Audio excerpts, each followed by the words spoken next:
ورحمة الله وبركاته. إن الحمد لله نحمده ونستعينه ونستغفره ونعوذ بالله من شرور أنفسنا ومن سيئات أعمالنا. من يهده الله فلا مضل له ومن يضلل فلا هادي له وأشهد أن لا إله إلا الله وحده لا شريك له وأشهد أن محمدا عبده ورسوله صلى الله تعالى عليه وعلى آله وصحبه وسلم تسليما كثيرا. يا أيها الذين آمنوا اتقوا الله حق تقاته ولا تموتن إلا وأنتم مسلمون. يا أيها الناس اتقوا ربكم الذي خلقكم من نفس واحدة وخلق منها زوجها وبث منهما رجالا كثيرا ونساء واتقوا الله الذي تساءلون به والأرحام إن الله كان عليكم رقيبا. يا أيها الذين آمنوا اتقوا الله وقولوا قولا سديدا يصلح لكم أعمالكم ويغفر لكم ذنوبكم ومن يطع الله ورسوله فقد فاز فوزا عظيما. أما بعد فإن خير الحديث كتاب الله وخير الهدي هدي محمد صلى الله عليه وسلم وشر الأمور محدثاتها وكل محدثة بدعة وكل بدعة ضلالة وكل ضلالة في النار. أعوذ بالله من الشيطان الرجيم. ولقد بعثنا في كل أمة رسولا أن اعبدوا الله واجتنبوا الطاغوت. سبحانك لا علم لنا إلا ما علمتنا إنك أنت العليم الحكيم. رب اشرح لي صدري ويسر لي أمري واحلل عقدة من لساني يفقهوا قولي. শ্রদ্ধেয় ওলামায়ে কেরাম, সম্মানিত দ্বীনী ভাতৃমণ্ডলী, আল্লাহ পাক রব্বুল আলামিনের যাবতীয় প্রশংসা। সুন্নতি খুতবায় আরবি ভাষায় রাসূলুল্লাহ সাল্লাল্লাহু আলাইহি সাল্লামের প্রতিটি প্রয়োজনের হাজাতে যেই খুতবা পাঠ করতেন তাতে পেশ করেছি। তারপরে আমাদের সমাজে প্রচলন রয়েছে, যেহেতু আরবি ভাষা মানুষ বুঝে না, এজন্য বাংলাতে আবার আল্লাহ পাকের প্রশংসা গুণগান পেশ করা। আর আল্লাহ পাক রব্বুল আলামিনের যতই হামদ সানা করেন, প্রশংসা করেন, তা কম। একমাত্র আলহামদুলিল্লাহ যাবতীয় ক্ষেত্রে, যাবতীয় অবস্থায়, সকল অবস্থায়, যে কোনো অবস্থায় আল্লাহ পাকের যাবতীয় প্রশংসা। তিনি সমস্ত ত্রুটি মুক্ত, আমরা ত্রুটিযুক্ত।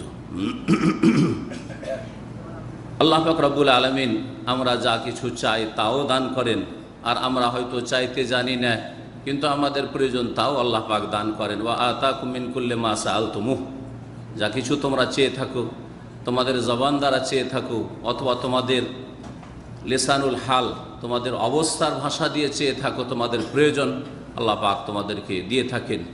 বরং আল্লাহ পাক পার্থিব জীবনে যারা চাই না, বিরুদ্ধাচরণ করে, যারা আল্লাহ দ্রোহিতা করে, তাদেরকেও আল্লাহ পাক দিয়ে থাকেন। এ হচ্ছে আল্লাহ পাক রব্বুল আলামিনের রহমত, যা দুনিয়ার প্রত্যেকটি সৃষ্টিকে শামিল। আল্লাহ পাক যেন তার রহমতে আমাদেরকে শামিল করেন। সালাত এবং সালাম নাযিল হোক নবী মুহাম্মদুর রাসূলুল্লাহ সাল্লাল্লাহু আলাইহি সাল্লামের উপর, যিনি রাহমাতুল লিল আলামিন, যিনি আল্লাহর দ্বীন নিয়ে এসেছেন, যার প্রতি আল্লাহ পাকের মনোনীত দ্বীন ইসলাম নাজিল হয়েছে, কোরআনে কারীম নাজিল হয়েছে, তার প্রতি ওহী করা হয়েছে। সকাল বিকাল বহুবার জিবরিল আমিন আলাইহিস সালাতু সালাম তার কাছে উপস্থিত হতেন আল্লাহর ওহী আসমানের কথা নিয়ে, এবং তিনি শুরু করেছেন আল্লাহ পাকের তৌহিদ একত্ব দিয়ে। আল্লাহ পাক রব্বুল আলামিন তার মাধ্যমে দ্বীনকে পূর্ণতা দান করেছেন। আল্লাহ পাক রব্বুল আলামিনের শুকরিয়া গুণগানের পরে মানুষের শুকরিয়া করাও অত্যন্ত জরুরি। নবী মুহাম্মদুর রাসূলুল্লাহ সাল্লাল্লাহু আলাইহি ওয়াসাল্লাম বলেছেন, মান লাম ইয়াশকুরিন নাস লাম ইয়াশকুরিল্লাহ, যে মানুষের শুকরিয়া আদায় করে না, সে আল্লাহর শুকরিয়া আদায় করল না যথাযথ। সুতরাং আল্লাহ পাকের শুকরিয়ার পরে সৌদি আরবের হুকুমত জাযাহুমুল্লাহ খায়রা, আল্লাহ পাক তাদের হেফাজত করেন। হারাসাহাল্লাহ, আল্লাহ পাক তাদের হেফাজত করেন, তাদেরকে দিনের আরও বেশি খেদমতের তৌফিক দান করেন। দাওয়াতের ক্ষেত্রে আল্লাহ পাক রব্বুল আলামিন তাদেরকে যে তৌফিক দান করেছেন তাতে আরও বেশি বরকত দান করেন। আল্লাহ পাক তাদেরকে যেন উত্তম বদলা দান করেন, জাযায়ে খায়ের দান করেন, দুনিয়া আখিরাতে তাদের ভালো করেন। আল্লাহ পাক তাদেরকে যেন সারা বিশ্বের মুসলিম মেয়েদের জন্য, মুসলিম শাসকদের জন্য, মুসলিম জনগণের জন্য প্রতিটি ক্ষেত্রে আদর্শ হওয়ার তৌফিক দান করেন। আল্লাহ রাব্বুল আলমিনের শুকরিয়া এবং সৌদি আরবের যারা দায়িত্বশীল, বিশেষ করে ইসলামিক মন্ত্রণালয় ওয়াজারাতুশ শুউনুল ইসলামিয়া আর তার আন্ডারে যে মাকাতিবুল জালিয়াত দাওয়া সেন্টারগুলি রয়েছে, আর সেসব সেন্টারে যারা কর্মকর্তা, যারা দায়িত্বশীল, তাদের সকলের শুকরিয়া আদায় করি। আল্লাহ পাক যেন তাদের আরও বেশি দিনের খেদমতের তৌফিক দান করেন। এমন একটা যুগ ছিল, আজকে থেকে 25 থেকে 30 বছর, আমাদের প্রায় 30 বছরের কাছাকাছি হতে যাচ্ছে সৌদি আরব আসা।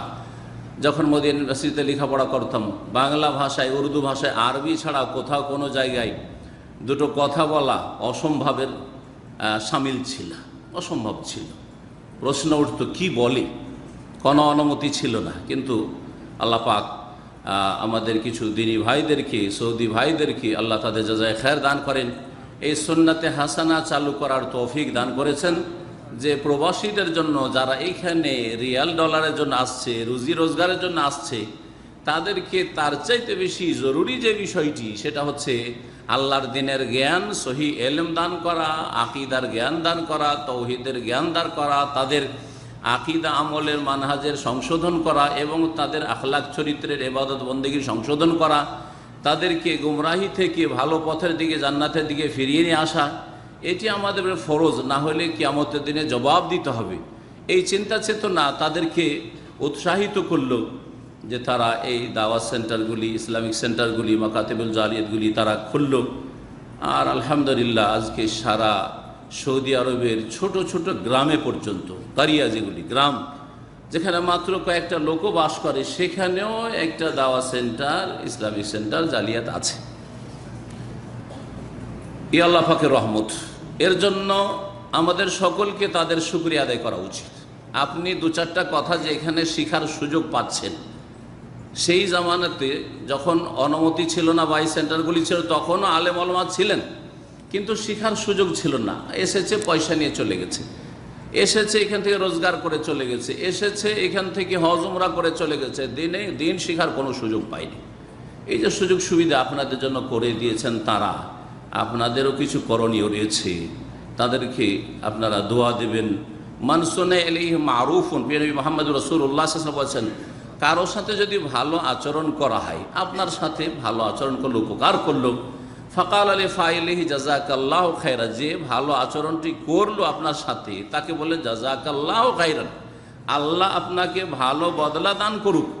ফাকাদ আবলাগা ফিস সানাই, তাহলে তার গুণ গাওয়া যথেষ্ট করলেন আপনি, আর তার হক আদায় করে দিলেন। পয়সা দিয়ে হক আদায় করা যায় না, একটি কথা দিয়ে, জাযাকাল্লাহু খায়রা, আল্লাহ আপনাকে ভালো করুক, আল্লাহ আপনাকে ভালো বদলা দান করুক। এই কথা যদি বলেন, আরবিতে বলেন আর বাংলায় বলেন, যাতেই বলেন না কেন, তাহলে তাদের হক অনেকটাই আদায় করে দিলেন। জি হ্যাঁ, যারা ইহসান করে তারা নেকি নিয়ে যায়, তারা 1 ভাগ করে নেকি নিয়ে যায়। নবী করিম সাল্লাল্লাহু আলাইহি ওয়াসাল্লাম বলেছেন যে তোমরাও নেকি পেতে থাকবে, লা মা দাউতুম, যতদিন তাদের জন্য দোয়া করতে থাকবে। তো আমাদের ওপর তারা যদি ইহসান করে থাকে বিভিন্ন দিক থেকে, অবশ্যই তারা ইহসান করেছে, তাদের জন্য যদি দোয়া করি তাহলে আমরাও ওই নেকিতে ভাগ পাবো। 1। 2 নম্বর আরেকটি গুরুত্বপূর্ণ দিক রয়েছে, সেটা হচ্ছে যে মালায়েকা ফেরেশতাগণ আমাদের জন্য দোয়া করবেন। যখন একজন মুমিন ভাই আর একজন মুমিন ভাইয়ের জন্য, আমি আপনার জন্য দোয়া করি, আপনি আমার জন্য দোয়া করেন, এইরকম যে কোনো মুসলিম ভাই বোনদের জন্য যখন দোয়া করে চোখের আড়ালে, কালাতিল মালাইকাতু, নবী মুহাম্মদ রাসূলুল্লাহ সাল্লাল্লাহু আলাইহি ওয়াসাল্লাম বলছেন, ফেরেশতারা বলেন, ওয়ালাকা বিমিসলিন, আল্লাহ যেন তোমাকেও ওই রকমই দান করেন যেমনটা তুমি তোমার ভাইয়ের জন্য চাইলে। এই জন্য মনে রাখবেন যে কোনো মুসলিম ভাই বোনদের জন্য, তাকে চেনেন আর নাই চেনেন, জানেন আর নাই জানেন, তার দুনিয়ার কল্যাণের জন্য, আখিরাতের ভালাইয়ের জন্য, তার যে কোনো রকমের কল্যাণের জন্য, উপকারের জন্য যদি দোয়া করেন, তাহলে আপনার লস নেই। এতে কৃপণতা কখনো করবেন না, ওয়ালাকা বিমিসলিন, আল্লাহ যেন তোমাকে ওই রকমই দান করেন। আল্লাহ পাক যেন এই উদারতা আমাদেরকে দান করেন। এখানে জেদ্দায় যেসব মাশায়েখগণ আছেন বাংলা ভাষায়, বিশেষ করে শেখ রফিক ভাই হাফেজাহুল্লাহ, শেখ মশকুর ভাই হাফেজাহুল্লাহ, শেখ আব্দুল বাকি হাফেজাহুল্লাহ, আর এই রকমই অনেক ভাইরা আছেন। সবার নাম নিলে আমার আলোচনার সময় এতে শেষ হয়ে যাবে, নিতে পারছি না। এই জন্য মনে কিছু নেবেন না। আবার অনেকের নাম হয়তো মনে নেই, সেই জন্য মনে কিছু নেবেন না। আল্লাহ সকলকে যেন জাযায়ে খায়ের দান করেন, এবং তারা যে এই মাহফিলে হাজির হয়ে আমাকে আপনাদেরকে উৎসাহিত করেছেন, এই জন্য আল্লাহ পাক তাদের যেন এই নেক আমল কবুল করেন। আল্লাহ তাদের দুনিয়া আখেরাতে তাদের পরিবারের ছেলে মেয়েদের ভালো করেন। আল্লাহ পাক তাদের সব কিছুতে যেন বরকত দান করেন, ইলম আমলে দাওয়াতে যেন বরকত দান করেন। আমাদের লক্ষ্য উদ্দেশ্য সকলের হচ্ছে এক। যারা আমরা সহি আকিদার তালেবে ইলম, যারা ইলম চর্চা করি, অথবা যারা কিছু শিখি অথবা শিখাই, যে কোনো স্তরে থাকি না কেন, সকলের উদ্দেশ্য হচ্ছে এক। আর অনেক বিষয় রয়েছে যেই বিষয়গুলিতে আমাদের কোনো দ্বিমত নেই। অনেকগুলি বিষয় রয়েছে যেগুলি হচ্ছে মুত্তাফাক আলাই, মানে সেগুলিতে আমরা সকলে একমত, ঠিক কিনা? অনেক বিষয় রয়েছে। কিছু বিষয় রয়েছে যেই বিষয়গুলিতে আমাদের মত পার্থক্য রয়েছে। আপনি একটি ভিন্ন মত রাখেন, যে মতটি আমি পোষণ করি না। আমার মত একরকম, আপনার মত একরকম। আলেম হইলেও হইতে পারে, তালেব ইলম হইলেও হইতে পারে, আর ছাত্র সাধারণ হইলেও হইতে পারে, বুঝেও হইতে পারে, আবার না বুঝেও হইতে পারে। বুঝার চেষ্টা করে ইজতিহাদের কারণে হইতে পারে, না বুঝার চেষ্টা করে আবেগেও হইতে পারে, বিভিন্ন কারণে হইতে পারে। তো আমাদেরকে প্রথমখানে যেসব মাসলা মাসাইলে খুঁটিনাটি ইখতিলাফ রয়েছে, মতের পার্থক্য রয়েছে, এবং সেগুলিতে ইসলাম হারিয়ে যায় না, ইমান নষ্ট হয়ে যায় না, ইমান ভঙ্গ হয়ে যায় না, কুফরি হয়ে যায় না, বড় শিরক হয়ে যায় না, সেগুলি নিয়ে বাড়াবাড়ির কোনো প্রয়োজন করে না। এটা হচ্ছে ইসলামের শিক্ষা। নবী করিম সাল্লাল্লাহু আলাইহি সাল্লামের ওপর 23 বছরের জিন্দগিতে, যেটা নবুয়তের জিন্দগি, রিসালাতের জীবন, এই 23 বছরের জীবন, 40 বছর বয়স থেকে শুরু করে 63 বছর বয়স পর্যন্ত, এই সময়টায় নবী করিম সাল্লাল্লাহু আলাইহি সাল্লাম বহু বিষয়, লক্ষ লক্ষ বিষয়, দিনের আকীদার সাথে সম্পর্কিত বিষয়, ইবাদত বন্দেগীর সাথে সম্পর্কিত বিষয়, হালাল হারামের সাথে সম্পর্কিত বিষয়, মামালাত লেনদেন আদান প্রদানের সাথে সম্পর্কিত বিষয়, আখলাক চরিত্রের সাথে সম্পর্কিত বিষয়, বহু বিষয় শিখিয়েছেন, বহু বিষয় শিখিয়েছেন। কিন্তু একসাথেই সবগুলি শিখাননি। একসাথে সবগুলি শিখানো সম্ভব না, আর শিখাননি। তাহলে শিখিয়েছেন কিভাবে? আল আহাম্ম ফাল মুহিম। একটা হচ্ছে অত্যন্ত গুরুত্বপূর্ণ, আর একটি হচ্ছে গুরুত্বপূর্ণ, গুরুত্বলেস নয়। আবার এক শ্রেণীর লোকেরা আমাদের সমাজে আছে, যাদের অনেকে আলেমও বলা হয়, আবার অনেকে মাঝামাঝি আছে, অনেকে হয়তো সাধারণ মানুষ। তারা মনে করে যে এগুলো নিয়ে কথা বলার দরকারটা কি? না, এটা ভুল কথা। সব কিছুরই সংশোধনের প্রয়োজন আছে, কিন্তু একটা হচ্ছে বেশি গুরুত্বপূর্ণ আল আহাম, আর একটা হচ্ছে ফাল আল মহিম, মানে গুরুত্বপূর্ণ। একেবারে গুরুত্ব নেই এমন কথা নয়। নবী করিম সাল্লাল্লাহু আলাইহি সাল্লাম যেইভাবে শুরু থেকে শেষ পর্যন্ত নামাজ পড়েছেন, ওইভাবে আপনাকে নামাজ পড়তে হবে, সালাত আদায় করতে হবে। নাকি গুরুত্ব নেই?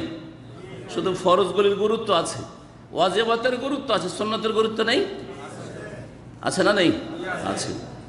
এবার হজে ভিআইপি লোকেরা বাংলাদেশ থেকে এসেছিলেন এই 2 বছর আগে, গত হজের আগের হজে, তার আগের হজে।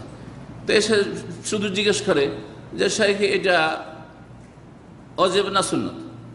ওয়াজিব না সুন্নত? সাফা মারা ওয়াজিব না সুন্নত? মেনায় অবস্থান করা ওয়াজিব না সুন্নত? মানে সুন্নত হলেই ছাড়তে হবে। সুন্নত হলে কি করতে হবে? ছাড়তে হবে। এই যে একটা ভুল ধারণা, অথচ এই কথাটি কোনো আলেমও বলেননি, ইমামরা তো দূরের কথা, তাই না? যে সুন্নত হলে কি করতে হবে? বাদ দিতে হবে। এটা ইমাম আবু হানিফা রাহিমাহুল্লাহ বলেছেন, ইমাম শাফি বলেছেন, ইমাম মালিক বলেছেন, ইমাম আহমদ বলেছেন। এখনকার কোনো আলেম বলছে যে সুন্নত মানে ছেড়ে দাও, নাকি? কেউ বলে না। তাই সুন্নতটা হচ্ছে মহিম, গুরুত্বপূর্ণ। আর ফরজ ওয়াজিব হচ্ছে, রুকন ওয়াজিবাত হচ্ছে অতি গুরুত্বপূর্ণ, বেশি গুরুত্বপূর্ণ, আহম। তাহলে গুরুত্বপূর্ণটা সুন্নতটাও ছাড়ার জন্য নয়, করার জন্য। কিন্তু আগে বড় বড় রোগ সারাতে হবে। কি করতে হবে? বড় বড় রোগ সারাতে হবে। বলছিলাম যে যেই বিষয়গুলিতে আমাদের ঐক্যমত রয়েছে, কোনো ইখতিলাফ নেই মুসলিম হিসাবে, সেই বিষয়গুলি আগে আমাদেরকে শিখতে হবে না? যেগুলো বিষয়ে আমাদের দ্বন্দ্ব আছে সেগুলো আগে শিখতে হবে। কোনগুলো শিখতে হবে? যেগুলো বিষয়ে একমত কিন্তু আপনার জ্ঞান নেই, যেই বিষয়গুলিতে আপনারা একমত কিন্তু সে সম্পর্কে আপনার স্পষ্ট ধারণা নেই, ভুল ধারণা আছে, সেগুলি আমাদেরকে আগে শিখতে হবে। না যেই বিষয়গুলিতে আমাদের মতপার্থক্য ইখতিলাফ আছে আর জানা নেই ভালো করে, কোনটা আগে শিখতে হবে? মনে হচ্ছে কিছু বুঝছেন না আমার কথা। সুর করতে হবে মনে হয়, তাই না? সুর করা তো মুশকিল, জীবনেও সুর করিনি। বুঝছেন না কথা? যেই বিষয়ে আমরা একমত সেটা আগে শিখতে হবে না যেই বিষয়ে দুই মত ওটা শিখতে হবে? হ্যাঁ, আল্লাহ একমত না দুই মত না তিন আল্লাহ আছে? হ্যাঁ, তো এটা আগে শিখতে হবে। নামাজ জামাতে পড়া ফরজ না হয় সুন্নাত, দুটো মত আছে, এটা আগে শিখতে হবে না আল্লাহ এক, ওইটা শিখতে হবে। নামাজ 5 ওয়াক্ত ফরজ, টাইমে টাইমে পড়তে হবে, এতে একমত না দুই মত? কোন আলেমের মত আছে যে ফজরের নামাজ সূর্য ওঠার পর পড়া যাবে? কোন আলেম বলেছেন? কেউ বলেননি। তাহলে এটা আগে শিখতে হবে না রফায়দান শিখতে হবে, আমিন জোরে বলা শিখতে হবে? কোনটা আগে শিখতে হবে? আগে নামাজ যে ফরজ, নামাজের গুরুত্ব, নামাজ ছাড়লে কি শাস্তি, দুনিয়াতে সে মুসলিম থাকবে না, এটা শিখতে হবে, তাই না? জি হ্যাঁ। আল্লাহ রাব্বুল আলামিন এবং তার রাসূল সাল্লাল্লাহু আলাইহি সাল্লাম যেখান থেকে শুরু করেছেন সেটা সবচেয়ে বেশি গুরুত্বপূর্ণ। ভালো করে শুনে রাখেন, আল্লাহ যেখান থেকে শুরু করেছেন এবং তার রাসূল সাল্লাল্লাহু আলাইহি সাল্লাম যেখান থেকে শুরু করেছেন সেই বিষয়টি হচ্ছে সবচেয়ে বেশি গুরুত্বপূর্ণ। কারণ আল্লাহ সবচেয়ে বেশি জানেন যে দ্বীন ইসলামের সবচেয়ে বেশি ইম্পর্টেন্ট কোনটা, এবং তারপরে সবচেয়ে বেশি যিনি জানেন তিনি হচ্ছেন সৈয়দুল মুরসালিন খাতামুন নবীন মুহাম্মদুর রাসূলুল্লাহ সাল্লাল্লাহু আলাইহি ওয়াসাল্লাম, সবচেয়ে বেশি জানেন।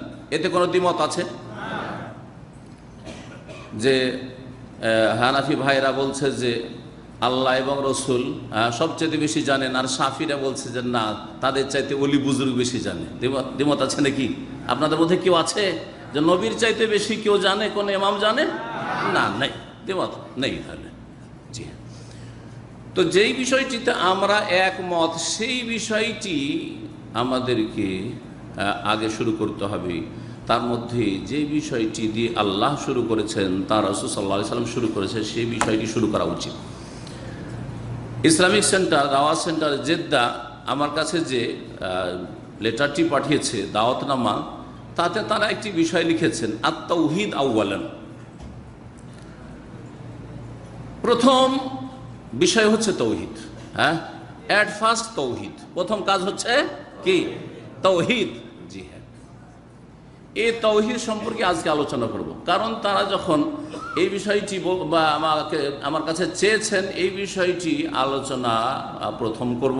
এক, দুই নম্বর কথা তার আগেই বলেছি, যেটা এক নম্বরে, সেটা হচ্ছে মহান আল্লাহ এই তৌহিদ থেকে তার দিন শুরু করেছেন। তার প্রিয় রাসূল সাল্লাল্লাহু আলাইহি সাল্লাম তৌহিদ থেকে তার দ্বীনের কথা শুরু করেছেন। আর এই তৌহিদ এমন একটি বিষয়, যেই বিষয়টি সম্পর্কে ভারত উপমহাদেশ, ভারত, বাংলাদেশ, পাকিস্তানের অধিকাংশ লোকের জ্ঞানের শোচনীয়তা রয়েছে, জ্ঞানের স্বল্পতা রয়েছে। বরং প্রথম এসে তৌহিদের কথা শুনলে, তৌহিদ আবার কি জিনিস, হ্যাঁ দাওয়াত সেন্টারে যাই, শুধু তৌহিদ আর তৌহিদ করে। আর অনেকে তৌহিদ কথাটি ব্যাখ্যা করে বুঝাই না। এটা আমাদের হয়তো অনেকের দোষ আছে, হয়তো ত্রুটি আছে, বা খেয়াল করে যে তৌহিদ মানে বুঝছে হয়তো, কিন্তু তৌহিদ মানে বুঝে না। অনেকে তৌহিদ মানে ভুল কথা একেবারে বুঝে। তৌহিদ মানে ওয়াহাদাতুল ওজুদ বুঝে। সুফিরা তৌহিদ মানে কি বুঝে জানেন? তৌহিদ মানে ওয়াহাদাতুল ওজুদ বুঝে। নুরুল আনোয়ার উসুলে ফিকহের কিতাব যখন পড়তাম, আর তারপরে এক যুগে পড়িয়েছিলাম, তাতে একটি এবারত আছে, তাতে আছে যে ইন্না আবা হানিফা রাহিমাহুল্লাহ তাআলা কানা মুস্তাগরিকান ফি বাহরি তাওহীদ ওয়াল মুশাহাদা। তো তখন আমরা যেহেতু সহিহ আকীদার মাদ্রাসা পড়াশোনা করেছি, কিছুটা তাওহীদ সম্পর্কে জ্ঞান ছিল, এত জ্ঞান ছিল না যে এই জ্ঞানটি সৌদি আরবে এসে হাসিল করেছি, কিন্তু কিছুটা জ্ঞান ছিল। ভাবলাম যে হয়তো তাওহীদ মানে এই তাওহীদই হবে, যেটা তাওহীদ মানে আল্লাহর একত্ব। কিন্তু পরে দেখলাম এই তাওহীদ মানে তো ওয়াহদাতুল ওজুদ, মানে ইমাম আবু হানিফা রাহিমাহুল্লাহ তার উপর মিথ্যাবাদ। তিনি এই আকীদার লোক মোটেই ছিলেন না। তিনি সালাফের অনুসারী, সাহাবায়ে কেরামদের অনুসারী, তাবেঈনদের অনুসারী, তার আগে রাসূলুল্লাহ সাল্লাল্লাহু আলাইহি ওয়াসাল্লামের অনুসারী। হ্যাঁ, বরং তাওহীদের তিনি দায়ী ছিলেন, বড় দায়ী, তাওহীদের ইমাম ছিলেন। কিন্তু তার উপর মিথ্যাবাদ যে তিনি ওয়াহদাতুল ওজুদে ডুবে থাকতেন, ওয়াল মুশাহাদা, কারণ মুশাহাদা কথাটি আবার সুফিদের পরিভাষা, তাওহীদের সাথে মুশাহাদা। তিনি ডুবে থাকতেন, আর তিনি ভাবলেন যে আরবিতে এত বেশি বালাগাত অলঙ্কার আছে, তো আরবিতে অজুহাত বয়ান করছে যে তিনি কেন ফার্সিতে সূরা ফাতিহা পড়া জায়েজ করলেন। এই অজুহাত বয়ান করতে গিয়ে তিনি বলছেন, দেখো এই নুরুল আনোয়ারের, যে তিনি চিন্তা করলেন যে আরবিতে যদি পড়ে তো খুশু হারিয়ে যাবে, খুশু কমজোর হয়ে যাবে। কেন? কারণ অলঙ্কারে এমন মেতে উঠবে, ডুবে যাবে যে ওয়াহদাতুল ওজুদের যে মুশাহাদা আর ওয়াহদাতুল ওজুদ এটা কমে আসবে। যার ফলে তিনি ফাজাওয়াজাল কিরাআত বিল লুগাতিল ফারসিয়া, সুতরাং তিনি বলেছেন যে ফার্সিতে কিরাত চলতে পারে। আমি এই কথাটা এই জন্য বলছি, আমি মাসলা বয়ান করছি না চলবে চলবে না, আরবি ছাড়া কিছুতে চলবে না। কিন্তু কথা হচ্ছে যে এই যে তাওহীদ মানে ওয়াহদাতুল ওজুদ, মানে সব কিছুর অস্তিত্ব হচ্ছে এক, সৃষ্টি আর স্রষ্টার অস্তিত্ব হচ্ছে এক, ভিন্ন কিছু নয়। এটি একটি স্পষ্ট কুফরি আকীদা। এই ক্ষেত্রে আমরা সকলেই একমত, কিন্তু আমাদেরকে এক শ্রেণীর লোকেরা ধর্মের নামে গোমরাহ করার চেষ্টা করেছে। তাওহীদ ওয়াহিদ থেকে, তাই না? তাওহীদ কি থেকে? ওয়াহিদ থেকে। ওয়াহিদ মানে এক, আহাদ মানে এক, একক, আল্লাহ আহাদ। তো তাওহীদ মানে তাওহীদুল্লাহ, আল্লাহর একত্ব, আল্লাহর একত্ব, আল্লাহর একত্ব, আল্লাহ এক ও একক, অন্তরে বিশ্বাস করা, কথাই ঘোষণা করা এবং কাজে পরিণত করা। তিনটা দিক বললাম, কিন্তু ভালো করে বোঝার চেষ্টা করবেন। আল্লাহর একত্ব, অন্তরে বিশ্বাস করা আল্লাহ এক ও একক, কথাই স্বীকার করা মানে শাহাদাত দেওয়া যে আল্লাহ এক ও একক, আশহাদু আল্লা ইলাহা ইল্লাল্লাহ ওয়া আশহাদু আন্না মুহাম্মাদান আবদুহু ওয়া রাসূলুল্লাহ, তাওহীদ। আর আল্লাহর তাওহীদ কাজে পরিণত করা, আমরা প্রত্যেকটি ইবাদত বন্দেগীতে প্রত্যেক ক্ষেত্রে আমরা আল্লাহর তাওহীদকে কি করব? প্রতিষ্ঠা করব। এই তিনটি দিক মনে রাখেন। তারপরে আর একটা দিক বলবো তাওহীদের, সেটা হচ্ছে আল্লাহ পাক রব্বুল আলামিনের তাওহীদ প্রতিষ্ঠা করতে হবে, আল্লাহর একত্ব। তাওহীদ মানে কি বললাম? আল্লাহর একত্ব প্রতিষ্ঠা করতে হবে তার জাত সত্তার ক্ষেত্রে। তিনি তার সত্তার দিক থেকে এক ও একক, তার সিফাত গুণাবলীর দিক থেকে তার গুণাবলীতে তিনি এক ও একক, কেউ শরীক নেই।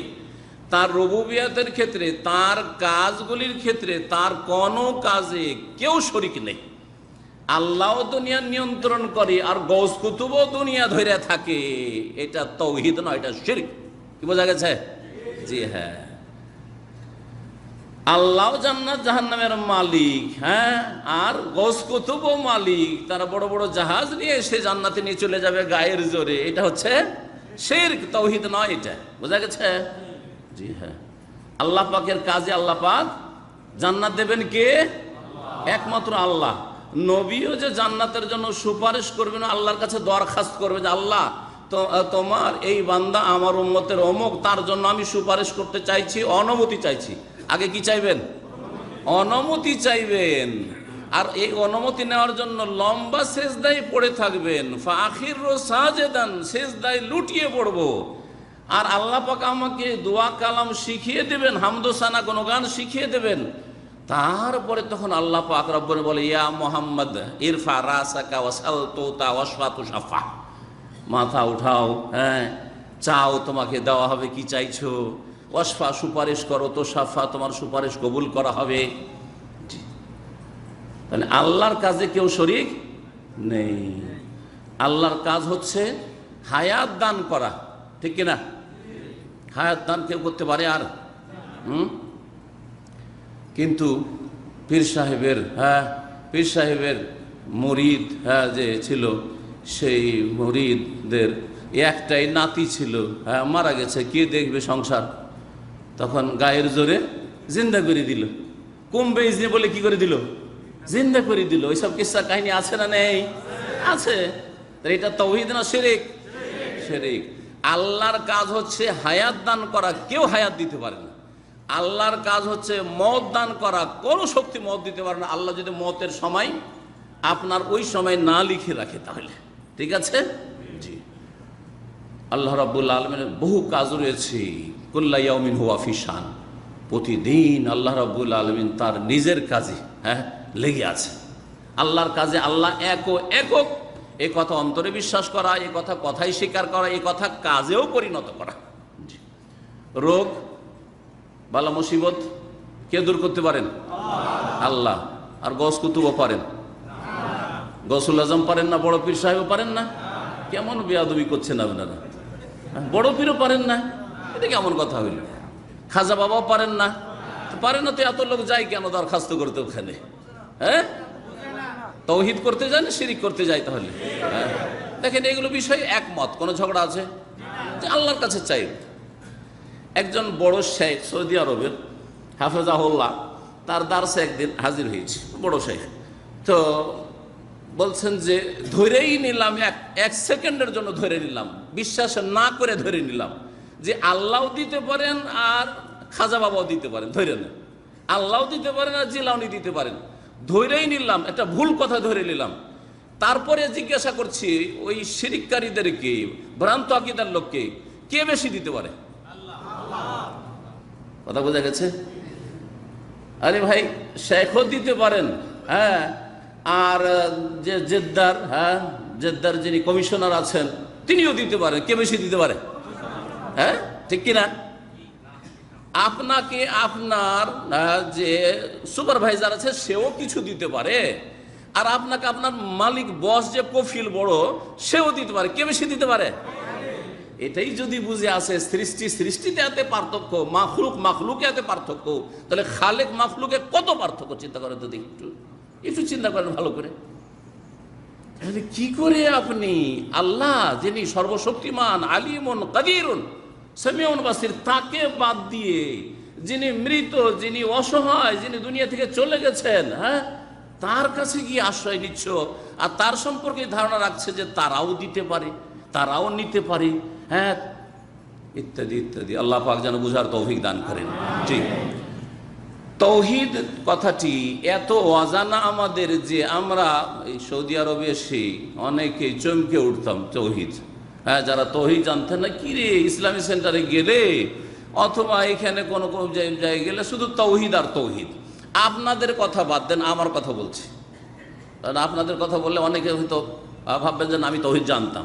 আমি নিজের কথা বলছি। মদিনা ইউনিভার্সিটিতে 4 বছরও তৌহিদ সাবজেক্ট, তৌহিদের সাবজেক্ট প্রতি বছর, ঠিক না?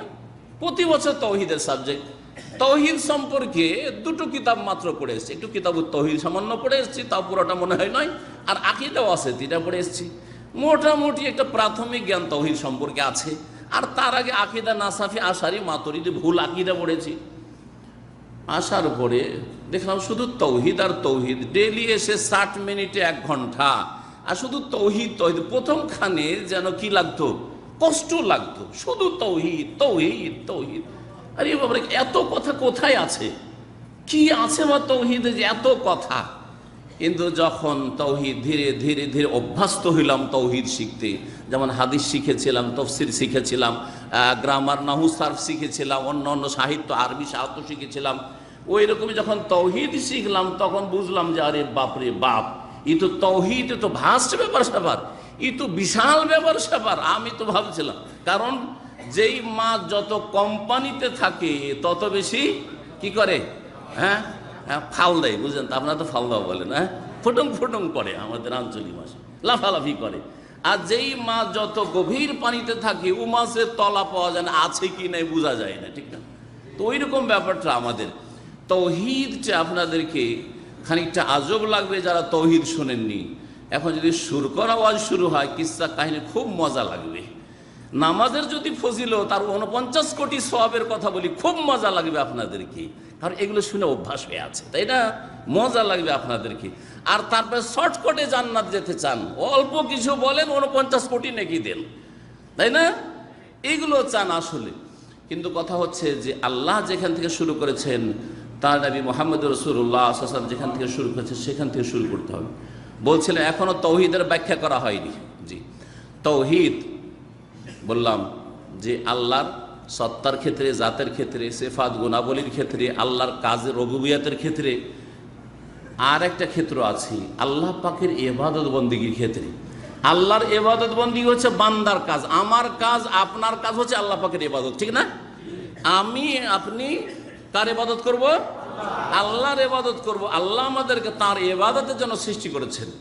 বান্দা তার এই সমস্ত কাজ কর্মে আমলে আল্লাহর তৌহিদ প্রতিষ্ঠা করবে। এটা হচ্ছে তৌহিদুল ইবাদা, এটা হচ্ছে তৌহিদুল উলুহিয়া।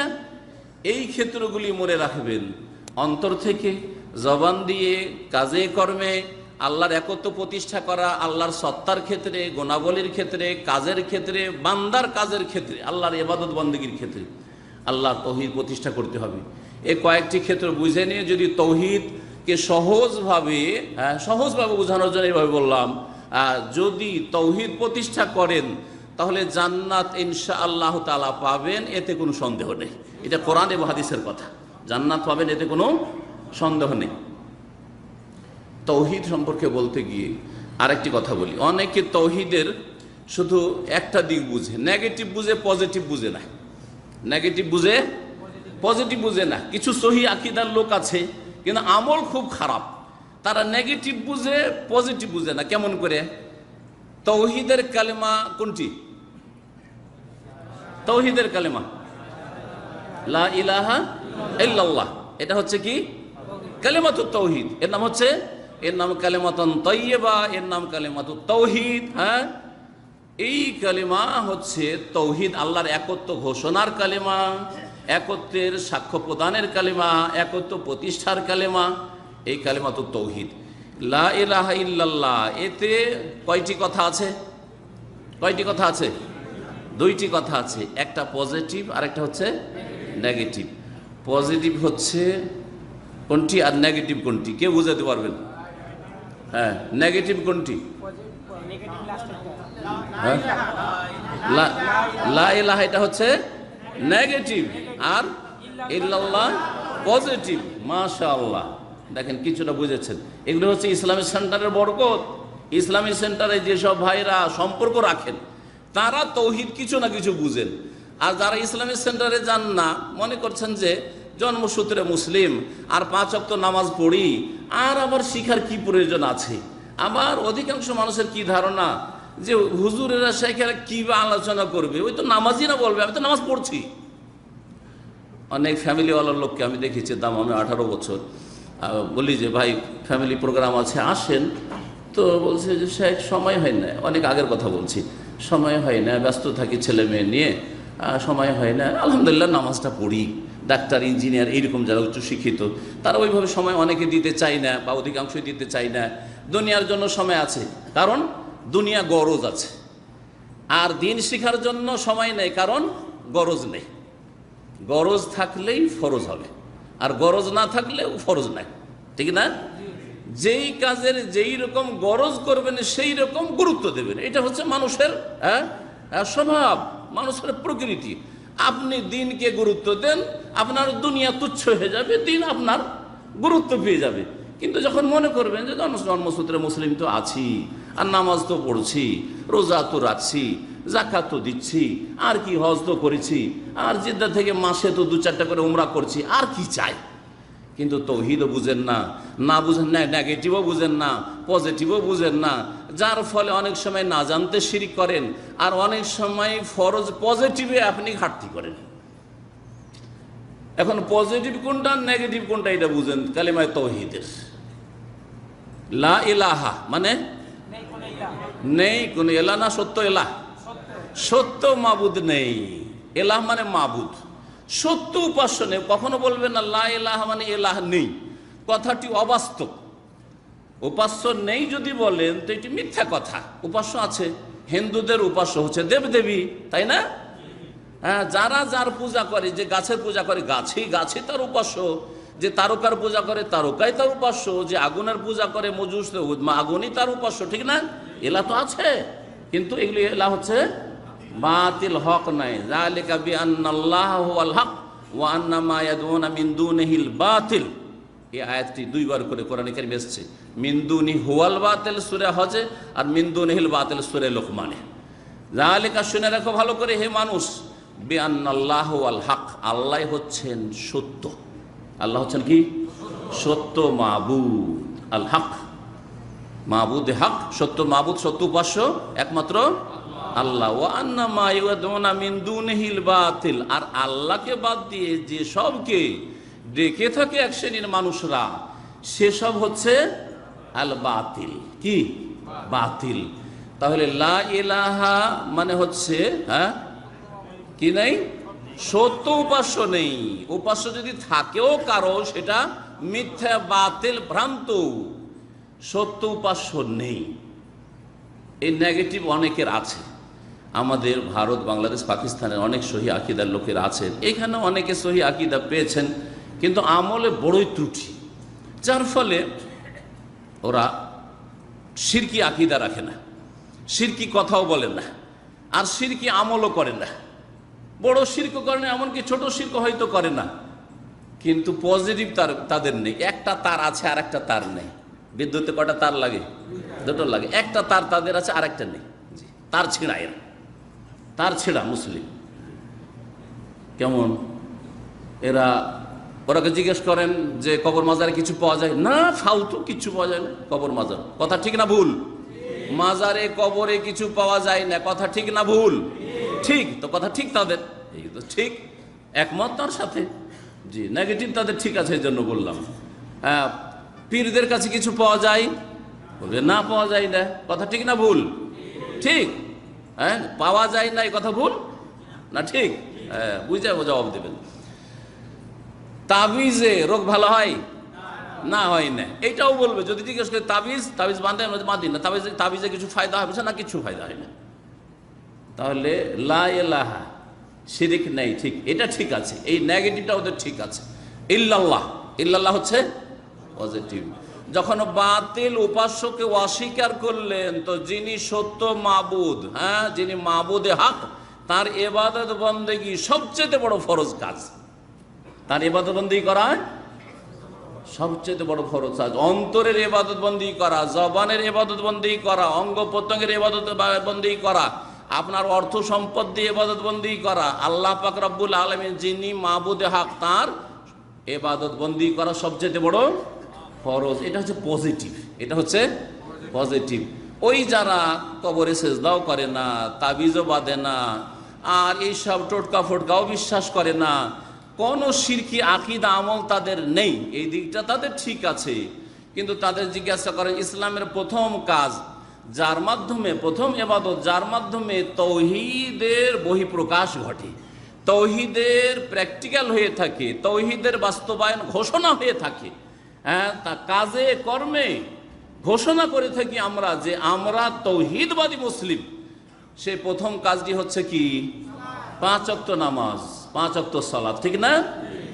যেই ব্যক্তি মাজারেও যায় না, তাবিজও বাঁধে না, কোনো রকমের শিরক করে না, পীরের কাছেও যায় না, মুরিদও হয় না, কোনো শিরকি আকিদা বিশ্বাস করে না, আবার নামাজও পড়ে না, তাহলে সে কি তৌহিদ প্রতিষ্ঠা করলো? নেগেটিভ আছে, পজিটিভ নেই। এইরকম মুসলিম আছে না নেই? তাদের সংখ্যা কম না বেশি?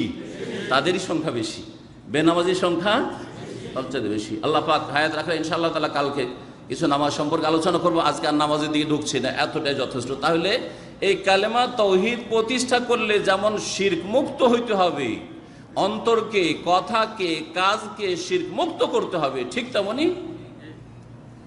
তেমনি আল্লাহ পাকের কি করতে হবে? ইবাদত করতে হবে, ইল্লাল্লাহ প্রতিষ্ঠা করে। যেমন লা ইলাহা কায়েম করতে হবে, তেমনি ইল্লাল্লাহ কায়েম করতে হবে। আল্লাহ পাক যেন তৌফিক দান করেন। এই তৌহিদ আপনাদেরকে বুঝালাম। আশা করি এই তৌহিদ, এইভাবে বুঝে পালন করার চেষ্টা করবেন। তৌহিদ, কোরআনে কারীমের পুরোটাই তৌহিদ। আল্লামা ইবনুল কাইয়িম রাহিমাতুল্লাহি আলাইহি শাইখুল ইসলাম ইবনে তাইমিয়া রাহিমাহুল্লাহর খাস ছাত্র ছিলেন। সুখে দুঃখে শোকে সবসময় তার সাথে থাকতেন। তিনি বলছেন যে আল কোরআন ও কুল্লুহু তৌহিদ, কোরআনে কারীম সবটাই তৌহিদ। হয় তাতে তৌহিদের আকীদাগত দিক রয়েছে, না হয় ভাষাগত তৌহিদ রয়েছে, না হইলে আমলগত তৌহিদ রয়েছে, তৌহিদের যেটা ফরজ আবশ্যক তৌহিদ রয়েছে, না হলে তৌহিদকে পূর্ণতা দানকারী বিষয় রয়েছে, যেগুলি তৌহিদকে মুকাম্মাল করে, কমপ্লিট করে, তৌহিদকে অসম্পূর্ণতা থেকে রক্ষা করে, ওইসব বিষয় রয়েছে। আল্লাহ পাক রব্বুল আলামিন যা কিছু করতে বলেছেন সেগুলো তৌহিদের বিভিন্ন শাখা প্রশাখা, আর যেগুলি কথা কাজ থেকে, আকীদা থেকে, আমল থেকে বারণ করেছেন সেগুলিও তৌহিদের সুরক্ষা, তৌহিদের হেফাজত করা, সেগুলি থেকে বেঁচে থাকা। এ তৌহিদ এমন একটি বিষয় যে তৌহিদ যদি আমাদের ঠিক থাকতো তাহলে আমরা একটি উম্মত। তৌহিদ যদি আমাদের ঠিক থাকে, তৌহিদ দিয়ে কেন আমরা শুরু করব, আর কেন আল্লাহ শুরু করেছেন, কেন রাসূলুল্লাহ সাল্লাল্লাহু আলাইহি সাল্লাম তৌহিদ দিয়ে শুরু করেছেন, আর আমরা তৌহিদের আলোচনা বেশি করি কেন, এই জন্য একটি কথা এখানে বলিনি, তারপরে বাকি আরও বেশ কিছু কথা বলবো এই মর্মে। বাংলাদেশে গিয়ে আখলাক শিখতে পারবেন, মেলা আলেম পাবেন, কি এমন মুরব্বীদের কাছে আলেম নয়, তারপর আদব কায়দা শিখার সুযোগ পাবেন, পাবেন না পাবেন না? আদব কায়দা শিখার জন্য আপনার বাপ মাই যথেষ্ট আছে, ভালো মানুষ হলে। হ্যাঁ, আপনার সমাজের মুরব্বীরাই যথেষ্ট আছে, আপনার সমাজের সাধারণ অনেক মানুষ আছে যারা আদব কায়দা যথেষ্ট বুঝে, ঠিক কিনা? তো আদব কায়দা দেশে গিয়ে শিখতে পারবেন আপনি। হ্যাঁ, ইবাদত বন্দেগীও শিখতে পারবেন। হ্যাঁ, কারণ সেখানে অনেক ইবাদত করার লোক, ভালো মানুষ আছে এই দিক থেকে। কিন্তু তৌহিদ এমন একটা বিদ্যা, তৌহিদ এমন একটা জ্ঞান যে তৌহিদ সম্পর্কে দেশে গিয়ে শেখার সুযোগ সুবিধা খুব কম আছে। যদি সেসব আলেমরা যদি তৌহিদ সম্পর্কে লেখাপড়া না করে থাকেন দেশেই, অথবা আরব দেশগুলি থেকে, অথবা দেশেও আলহামদুলিল্লাহ এখন বেশ কিছু মাদ্রাসা, ইসলামিক প্রতিষ্ঠান হয়ে গেছে যেগুলিতে তৌহিদের সাবজেক্ট পড়াশোনা হচ্ছে। সুতরাং দেশ থেকেও যদি কেউ ফারেক হয় তো আমি মনে করি যে তারা যথেষ্ট তৌহিদ সম্পর্কে জানতে পারবে। কিন্তু ওই সব খাস যে মাদ্রাসাগুলি যেগুলি তৌহিদের শিক্ষা হয়ে থাকে সেগুলি থেকে লেখাপড়া করতে হবে। তো অনেক আলেম ওলামারা আছেন যারা ওই সব মাদ্রাসাতে লেখাপড়া করেছেন, তাদের কাছ থেকে হয়তো শিখবেন। তাদের সংখ্যা খুব কম। আপনি হয়তো আপনার ডিস্ট্রিক্টে তৌহিদের কোনো আলেম পাবেন না, ওস্তাদ পাবেন না যার কাছ থেকে তৌহিদ শিখবেন। সুতরাং সৌদি আরব থেকে তৌহিদের জ্ঞানটা প্রথম নিয়ে যেতে হবে। সৌদি আরব থেকে মক্কার কাছাকাছি আছেন আপনাদের অনেকের মন মানসিকতা, যখনই ছুটি পাবো প্রতি সপ্তাহে একটা করে উমরা করব। উমরা আমাদের চাইতে বেশি আপনারা করছেন না অনেকেই? আলহামদুলিল্লাহ, ভালো কাজ উৎসাহিত করছি, করেন। হজ খুব করেন। হ্যাঁ, হালাল রুজি কম করে নিয়ে যেতে বলবো না বেশি করে নিয়ে যেতে বলবো? কম করে না বেশি করে? বেশি করে। কিন্তু রুজি না হালাল রুজি? হালাল রুজি নিয়ে যাবেন, হারাম রুজি আবার নিয়ে যাবেন না। বোঝা গেছে না? শুধু রুজি নিতে বলবো না, কি নিতে বলবো? হালাল রুজি নিয়ে যাবেন। ওতে আপনার বরকত হবে, আপনার পরিবারের বরকত হবে, আপনার ছেলে মেয়েদের বরকত হবে, তারা সুস্থ থাকবে, তারা নেক হবে, তারা নামাজি হবে হালাল খেয়ে। আর হারাম মিক্সচার করে যদি আপনার স্ত্রী ছেলে মেয়েকে খাওয়ান তো হারাম লাস্টিংও করবেন না, আর হারাম দিয়ে আপনার সৎ ছেলে মেয়েও পয়দা হবে না, বাড়বে না, আর আপনার স্ত্রীও নেক হবে না হারাম খেয়ে। আগামী প্রজন্ম আপনার খারাপ হয়ে যাবে। বাস্তব, এটা পরীক্ষিত। যদি অন্তর্দৃষ্টি থাকে বা সিরাত থাকে, আর যদি এই চক্ষু থাকে তো দেখতে পারেন, শুনতে পারেন, জানতে পারেন যে হারাম যারা খায় আর খাওয়াই ছেলে মেয়েকে, তাদের ছেলে মেয়েরা নেক হয় না, সৎ হয় না, তাদেরকে ভালো তৌফিক হয় না। সুতরাং এখান থেকে বেশি বেশি হালাল রুজি নিয়ে যাবেন, আল্লাহ যেন বরকত দান করেন। এখান থেকে বেশি বেশি হজ উমরা নিয়ে যাবেন, কিন্তু তার চাইতে বেশি তৌহিদের এলেম নিয়ে যাবেন। ভালো করেন, তার চাইতে বেশি কিনে যাবেন, তৌহিদের জ্ঞান নিয়ে যাবেন। আল্লাহ যেন তৌফিক দান করেন। এবং যে যেখানে আছেন, যেই শাইখের কাছাকাছি যে যেতে পারছেন, যেখানে যে কোনো দার্সে হাজির হইতে পারছেন, ওখানে গিয়ে হাজির হন। আর তার কাছ থেকে আলহামদুলিল্লাহ যারা মদিনায় লেখাপড়া করেছেন আর তারাই প্রায় এখানে ইসলামিক সেন্টার, দাওয়াত সেন্টারগুলিতে আছেন, তারা যথেষ্ট তৌহিদ সম্পর্কে জ্ঞান রাখেন। যথেষ্ট তৌহিদ সম্পর্কে জ্ঞান রাখেন। সুতরাং তাদের কাছ থেকে তৌহিদের এলম হাসিল করেন, তার সাথে সাথে এবাদত বন্দেগীর এলম হাসিল করেন, সহি এবাদত সহি তরিকা শিখেন এবাদত বন্দেগীর নামাজের, আর তার সাথে সাথে হালাল হারাম আখলাক আমল শিখে যান। আল্লাহ পাক যেন আমাদের দিন দুনিয়া ভালো করেন। বলছিলাম যে তৌহিদ, যদি আমরা তৌহিদের ক্ষেত্রে একমত হয়ে যেতে পারি, যেমন আল্লাহ কোরআনে কারিমে ডাক দিয়ে বলেছেন, কুলিয়া আহলাল কিতাবে তাআলাউ ইলা কালিমাতিন সাওয়াইন বাইনানা ওয়া বাইনাকুম আল্লা না'বুদা ইল্লাল্লাহ। হে নবী, তুমি বলে দাও আহলে কিতাবকে, ইহুদি খ্রিস্টানদেরকে, আরে তারাও তো রসুল মানে, আর মোহাম্মদ রাসূলুল্লাহকে অস্বীকার করলে, কিন্তু মুসা আলাইহিস সালামকে মানে, ঈসা আলাইহিস সালামকে মানে। আরে মুসা ঈসাকে মানছে, মোহাম্মদ সাল্লাল্লাহু আলাইহি ওয়াসাল্লামকে মানতে অসুবিধাটা কোথায়? হ্যাঁ, তিনি তো তাদের সিলসিলারই একজন। তার কথা তো তারাই ভবিষ্যৎবাণী করেছেন যে শেষ নবী আসবেন, কেন ভুল ব্যাখ্যা করছো আর অস্বীকার করছো? আচ্ছা যাক, তার আগে মুহাম্মদ রাসূলুল্লাহকে মানার ক্ষেত্রে দ্বিমত আছে, কিন্তু তার আগে আল্লাহ বলছেন যে কাছে তো এসো, কাছে তো এসো আহলে কিতাব ইহুদি খ্রিস্টান, ইয়া আহলাল কিতাব তাআলাউ ইলা কালিমা, এমন একটি কথার কাছে আসো, এমন একটি বাক্যের পয়েন্টে আসো, সেন্টারে আসো, সাওয়াইন বাইনানা, আমাদের মাঝে, ওয়া বাইনাকুম, আর তোমাদের মাঝে যেটা অভিন্ন, একমত আমরা, তোমরাও সেটা মানো আর আমরাও সেটা মানি, এই কথা তো কমপক্ষে স্বীকার করো। এই কথাই তো আমরা একমত হওয়ার চেষ্টা করি, সেটা হচ্ছে আল্লাহ না'বুদা ইল্লাল্লাহ, আমরা আল্লাহ ছাড়া কারো ইবাদত বন্দেগী করব না। করি না? না করব না, করব না, আগামী তো করব না, এতদিন করিনি, এখনো করছি না, আর আগামী তো মওত পর্যন্ত কখনো জীবনে করব আল্লাহ না'বুদা ইল্লাল্লাহ, আল্লাহ ছাড়া কারো ইবাদত বন্দেগী করব না। এটা নেগেটিভ। আল্লাহ না'বুদা এটা হচ্ছে নেগেটিভ, আর ইল্লাল্লাহ পজিটিভ। দেখেন এই কেন, লা ইলাহা ইল্লাল্লাহতে যা আছে আল্লাহ না'বুদা ইল্লাল্লাহতে তাই আছে, ঠিক না? এইরকম আল্লাহ পাক বলছেন সূরা বনী ইসরাঈলে, ওয়া কাযা রাব্বুকা আল্লা তা'বুদু ইল্লা ইয়াহু, আল্লাহ তা'বুদু নেগেটিভ, ইল্লা ইয়াহু তার ইবাদত করো, জি, শিরক মুক্ত হও, আল্লাহ তা'বুদু ইল্লা ইয়াহু, পাঁচ ওয়াক্ত নামাজ পড়ো, বাকি ফরজ ওয়াজিবাত আদায় করো, হারাম নাজায়েজ থেকে বেঁচে থাকো। তো আল্লাহ পাক বলছেন যে এই কথার দিকে চলে আসো, সেটা হচ্ছে যে আমরাও মানি তোমরাও মানি, এই ক্ষেত্রে তো আমাদের কোনো দ্বিমত নেই। আল্লাহ না'বুদা ইল্লাল্লাহ ওয়ালা নুশরিকা বিহি শাইআ, আর তার সাথে আল্লাহর সাথে কোনো কিছুকে শরীক করব না, অংশীদার স্থাপন করব না। ওয়ালা ইয়াত্তাখিযা বা'দুনা বা'দান আরবাবা মিন দুনিল্লাহ, আর আমাদের একজন অপরজনকে, মানুষকে বড় মনে করি, একবার নিষ্পাপ মনে করি, তাকে পৃষ্ঠপোষক রব হিসাবে, বিধানদাতা হিসাবে মেনে নেবে না, যে তিনি যা বলেছেন তাই ঠিক, 100% এটা বলে মেনে নেবে না। বোঝা গেল যে যদি কোনো ব্যক্তি সম্পর্কে বলেন যে তারও ভুল হয় না রসুল ছাড়া, তাহলে এটা কোরআন বিরোধী, ঠিক কিনা? এতে না ফাটল ধরেছে। আল্লাহ বলছে কানান নাস উম্মাতান ওয়াহিদা, মানুষ একটি জাতি ছিল। মানুষ, আদম আলাইহিস সালাম, তার ছেলে মেয়েরা সব কয় জাতি ছিল? এক জাতি ছিল, এক জাতি ছিল। তো এক জাতি বহু জাতিতে কি করে রূপান্তরিত হইল? একটি জাতি। একটু চিন্তা করেন, যে এক জাতি থেকে আজকে বহু জাতি, মুসলিম আর অমুসলিম মিলে বহু জাতি। আবার মুসলিমদের মধ্যে এত দল পয়দা হলো যে এক মুসলিম উম্মাহ বহু জাতিতে রূপান্তরিত হইল। কেন হইল একটু চিন্তা করেছেন কোনোদিন? এর সমাধান কি, কেমন করে হবে? সমাধান যেখান থেকে আল্লাহ শুরু করেছেন ওখান থেকে শুরু করতে হবে। বোঝা গেছে না? যেখান থেকে আল্লাহ শুরু করেছেন এবং রাসূলুল্লাহ সাল্লাল্লাহু আলাইহি ওয়াসাল্লাম শুরু করেছেন, সেখান থেকে শুরু করতে, তাহলে সমাধান হবে।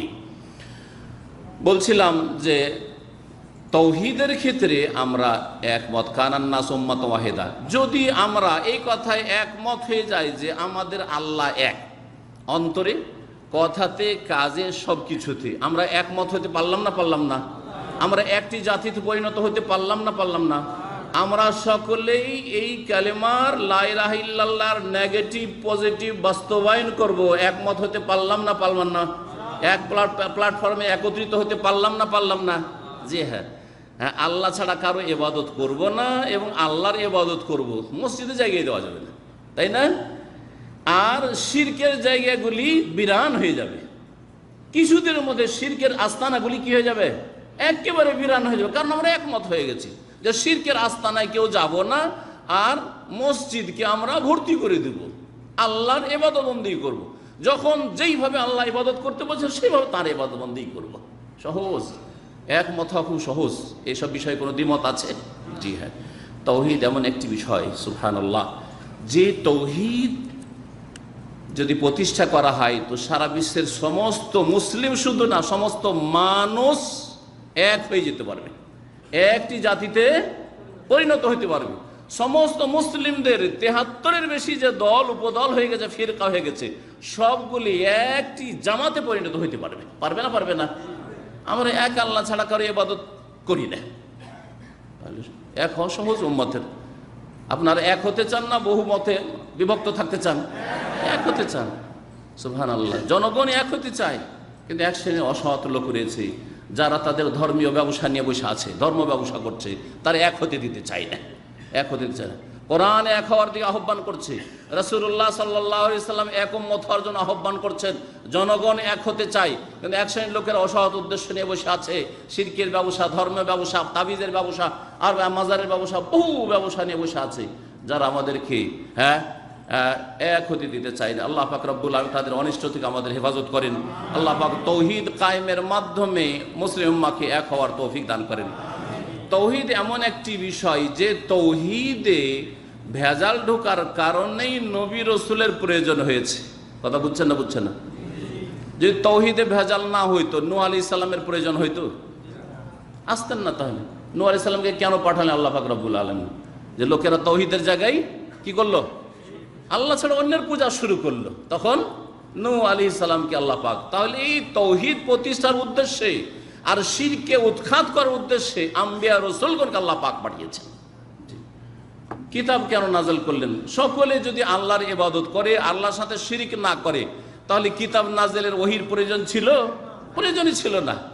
যখন দেখা গেল যে মানুষ তো আল্লাহকে বাদ দিয়ে অনেকের উপাসনা শুরু করলো, অনেকের কাছে ধর্ণা দিতে লাগলো, তখন আল্লাহ রাব্বুল আলামিন আরসালা রাসূল ও আনজালাল কুতুব। শাইখুল ইসলাম ইবনে তাইমিয়া রাহিমাহুল্লাহ এই বিষয়গুলি তার 37 খণ্ডের যে মাজমুয়া ফাতাওয়া রয়েছে তাতে, এছাড়া অন্যান্য ওলামারা সকলেই বর্ণনা করেছেন। এই তৌহিদ এমন একটি বিষয় যে বিষয়টি শেষ নবী মুহাম্মদুর রাসূলুল্লাহ সাল্লাল্লাহু আলাইহি ওয়াসাল্লাম শুধু নিয়ে এসেছেন না অন্য নবীরাও নিয়ে এসেছেন? আল্লাহর একত্বের যে বিষয়বস্তুটি, এটি শুধু শেষ নবী নিয়ে এসেছেন না আগের সকল নবীকে এই বিষয়টি নিয়ে পাঠানো হয়েছে? সমস্ত নবীকে নিয়ে পাঠানো হয়েছে। এই বিষয়টি যদি কোরআন থেকে জানতে চান, সূরা আরাফের কয়েকটি আয়াতে রয়েছে, তারপরে সূরা হুদের কয়েকটি আয়াত রয়েছে। সূরা আরাফে আয়াত নম্বর 59, 65, 73, 85 এই আয়াতগুলিতে কয়েকজন নবীর কথা, নূহ আলাইহিস সালামের কথা, তারপরে আদ সম্প্রদায়ের নবী হুদ আলাইহিস সালামের কথা, তারপর সামুদ সম্প্রদায়ের নবী কোন নবী?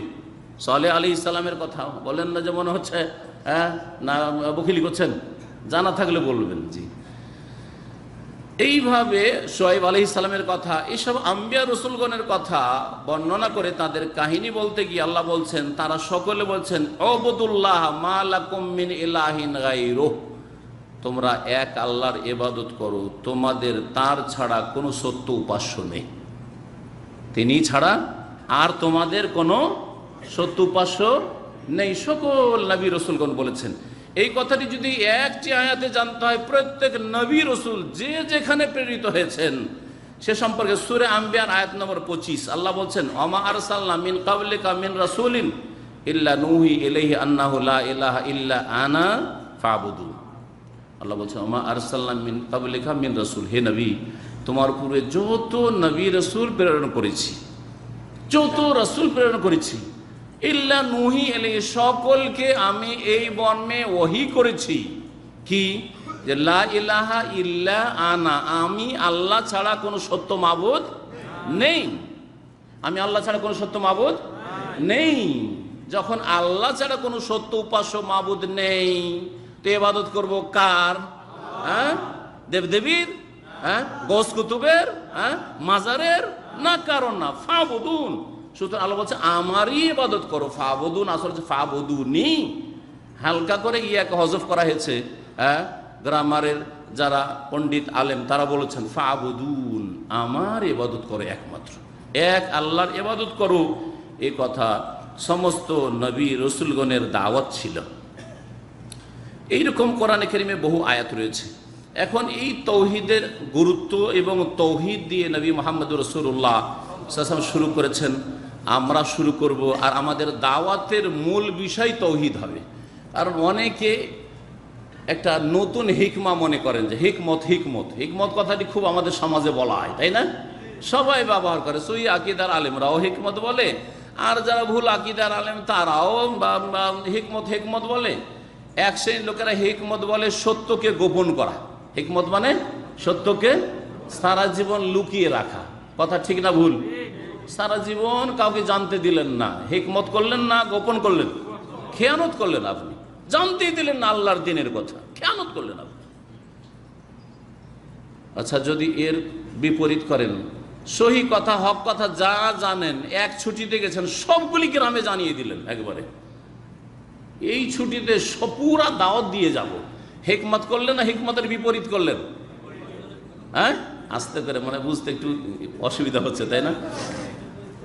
একবার 2-3 বছর পর ছুটি গেছেন, আর ভাবছেন যে আরও 2-3 বছর আসবো কি আসবো না, আর কখন আবার সুযোগ পাবো না, এই সফরে সব কিছু শিখিয়ে ছাড়বো। যদি এরকম করেন তো হিকমত হইল? হিকমত হলো না। হিকমত হচ্ছে যে ডোজটা আস্তে আস্তে, ডাক্তার দিনে 3 বার করে ট্যাবলেট খেতে কেন বলে? এই 3টা একবারই খেয়ে নিও বললেও তো চলতো। বুঝতে পারছেন না? 3টা ট্যাবলেট একবারই খেয়ে নেবেন, অসুখ তাড়াতাড়ি ভালো হয়ে যাবে। চলবে কথা? শরীর সম্পর্কে আমরা যথেষ্ট বুঝি, দুনিয়া সম্পর্কে যথেষ্ট বুঝি, দিন সম্পর্কে বুঝাই ঘাটতি রয়েছে। জি, একসাথে পুরো ঔষধ দিয়ে দিলে কাজ হবে না, ঠিক আছে? সেজন্য শুরুতে বলছিলাম যে আপনাকে এখন চিন্তা করতে হবে, হাকিম হইতে হবে, হেকিম হইতে হবে, যে আমি কোনটা ডোজ দিব, এখন কোন ওষুধটা দিব, কোন রোগের চিকিৎসা দেব, রোগ নির্ণয় করতে হবে। এই লোকের মধ্যে, আমার গ্রামবাসীর মধ্যে 10-20টা রোগ আছে, এই রোগগুলির কোনটা মারাত্মক রোগ, এই রোগ নিয়ে মারা যায় চিরকাল জাহান্নামে থাকবে, দীর্ঘকাল জাহান্নামে থাকবে, এগুলো থেকে শুরু করতে হবে। আর যেই রোগগুলির কারণে দুনিয়ায় বালা মুসিবত আসবে, কবরে কিছু শাস্তি হবে আস্তে আস্তে, অথবা শাস্তি না হলেও নেকির ঘাটতি হবে, কিছু ত্রুটি, আস্তে আস্তে আস্তে আস্তে, স্টেপ বাই স্টেপ। জি, তো নবী মুহাম্মদুর রাসূলুল্লাহ সাল্লাল্লাহু আলাইহি ওয়াসাল্লাম তৌহিদ দিয়ে শুরু করা শিখিয়েছেন। এই কথাটি আজকের মূল আলোচনা। তাতে আমি মাঝে মাঝে এই বিষয়টি বলি। নবী মুহাম্মদুর রাসূলুল্লাহ সাল্লাল্লাহু আলাইহি ওয়াসাল্লাম যখন উমরায় আসলেন বা হজে আসলেন, আর সাফা পাহাড়ের ওপর যখন চড়লেন, তখন একটি কথা বলেছিলেন, ইবদাউ বিমা বাদা আল্লাহু বিহি বা নাবদাউ বিমা বাদা আল্লাহু বিহি। হ্যাঁ, ইবদাউ বিমা বাদা আল্লাহু বিহি, কেউ পড়েছেন আবদাউ বিমা বাদা আল্লাহ, তোমরা শুরু করো যেখান থেকে আল্লাহ শুরু করেছেন, অথবা আমি শুরু করব যেখান থেকে আল্লাহ কি করেছেন, শুরু করেছেন।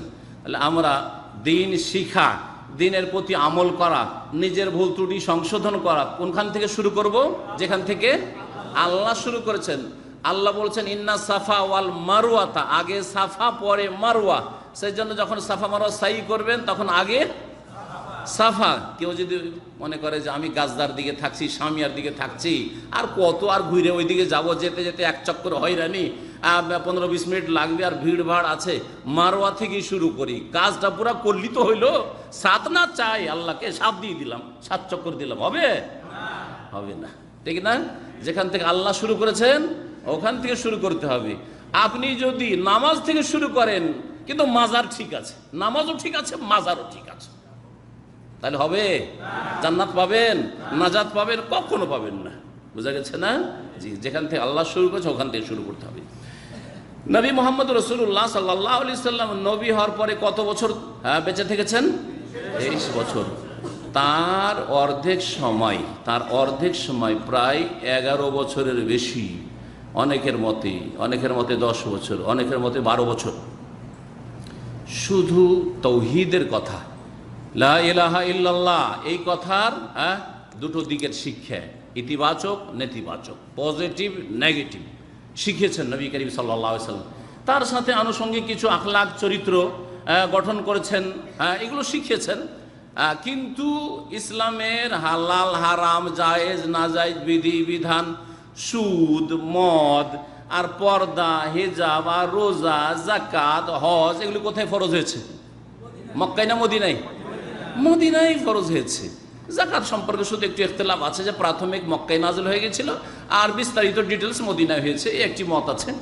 আর বাকি অধিকাংশ মাসলা মাসাল ইবাদত বন্দেগিরই হোক আর হালাল হারামেরই হোক, সবগুলি মদিনায় শেষ জীবনে বা মদিনা যাওয়ার পর নাযিল হয়েছে। প্রথম দিকে এই 23 বছরের অর্ধেক সময় ধরে তিনি একমাত্র লা ইলাহা ইল্লাল্লাহর দাওয়াত, তাওহীদের দাওয়াত দিয়েছেন। আমাদের সহিহ আকীদার অনেক ভাইরাই বলে থাকেন যে নবী সাল্লাল্লাহু আলাইহি ওয়াসাল্লাম মক্কি জীবনে তাওহীদের দাওয়াত দিয়েছেন। এই কথাটি একদিক থেকে ভুল। শুধু তাওহীদের দাওয়াত দিয়েছেন এই কথা ঠিক, আর তাওহীদের দাওয়াত মদিনা গিয়ে শেষ করে দিয়েছেন এই কথা যদি বলে এতে, তাহলে এটা ভুল। কি বুঝলেন? নবী করিম সাল্লাল্লাহু আলাইহি ওয়াসাল্লাম 23 বছরই তাওহীদের দাওয়াত দিয়েছেন না, শুধু মক্কার জীবনে 13 বছর তাওহীদের দাওয়াত দিয়েছেন। 23 বছর পুরো জিন্দেগিটা তাওহীদের দাওয়াত দিয়েছেন, পুরো জিন্দেগি তাওহীদের দাওয়াত দিয়েছেন। কিন্তু মদিনার জীবনে তাওহীদের সাথে সাথে নামাজ, যাকাত, সিয়াম, রোজা, হজ, পর্দা, হালাল হারাম, জায়েজ না জায়েজ সব কিছুরই দাওয়াত দিয়েছেন। হ্যাঁ, সব কিছুর দাওয়াত দিয়েছেন। আর তাওহীদেরও দাওয়াত শেষ জীবন পর্যন্ত দিতে গেছেন। পক্ষান্তরে মক্কায় থাকাকালীন নবী মুহাম্মদ রাসূলুল্লাহ সাল্লাল্লাহু আলাইহি ওয়াসাল্লাম তাওহীদের দাওয়াত দিয়েছেন। শুধু তাওহীদের দাওয়াত মক্কা থেকে শুরু হয়েছে আর মদিনার শেষ জীবন পর্যন্ত অনেকগুলি সময় আছে, আর প্রত্যেকটি সময় সম্পর্কে দলিল আছে। সময়ের স্বল্পতার জন্য শুধু একটি কথা বলছি যে নবী করিম সাল্লাল্লাহু আলাইহি সাল্লামের ইন্তেকালের 5 দিন আগে, 3 দিন আগে, ইন্তেকালের একবারে শেষ মুহূর্তখানে, যখন ইন্তেকালের দুনিয়ার শেষ মুহূর্ত নবী করিম সাল্লাল্লাহু আলাইহি সাল্লামের, সেই সময়েও একটি কথা বারবার করে বলতেন নবী মুহাম্মদ সাল্লাল্লাহু আলাইহি সাল্লাম, সেটা হচ্ছে লানাতুল্লাহি আলাল ইয়াহুদি ওয়ান নাসারা ইত্তাখাযু কুবুর আম্বিয়াহিম মাসাজিদা। আল্লাহর অভিসম্পাত হোক, লানত হোক, আল্লাহর রহমত থেকে বঞ্চিত হোক কারা? ইহুদি এবং খ্রিস্টানরা। কেন? তারা বিজাতি? না না না, বিজাতি হওয়ার কারণে নয়। তাদের অপরাধটি পরে বলা হচ্ছে। তাদের অপরাধ হচ্ছে ইত্তাখাযু কুবুরা আম্বিয়াহিম মাসাজিদা।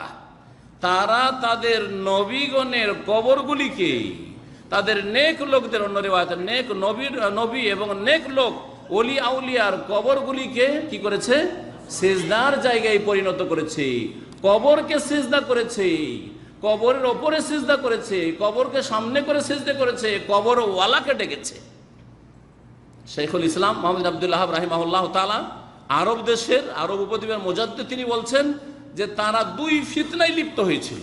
2 ফিতনায় লিপ্ত হয়েছিল যখন নবী করিম সাল্লাল্লাহু আলাইহি সাল্লামকে তার কয়েকজন বিবি, 2জন বিবি, তারা বললেন যে হাবাসায় আমরা দেখে এলাম যে ছবি অঙ্কন করা আছে তাদের গির্জাগুলিতে, আর তারা তার সাথে সাথে কবরে সিজদা করছে। তখন নবী সাল্লাল্লাহু আলাইহি সাল্লাম বলেছেন, উলাইকা জামাতা ফিহিম রাজুলুস সালেহ বানাউ আলা কবরিহি মসজিদান ওয়া সাওয়ারু ফিহি তিলকা সুওয়ার উলাইকা শিরারুল খালকি ইনদাল্লাহি তাআলা।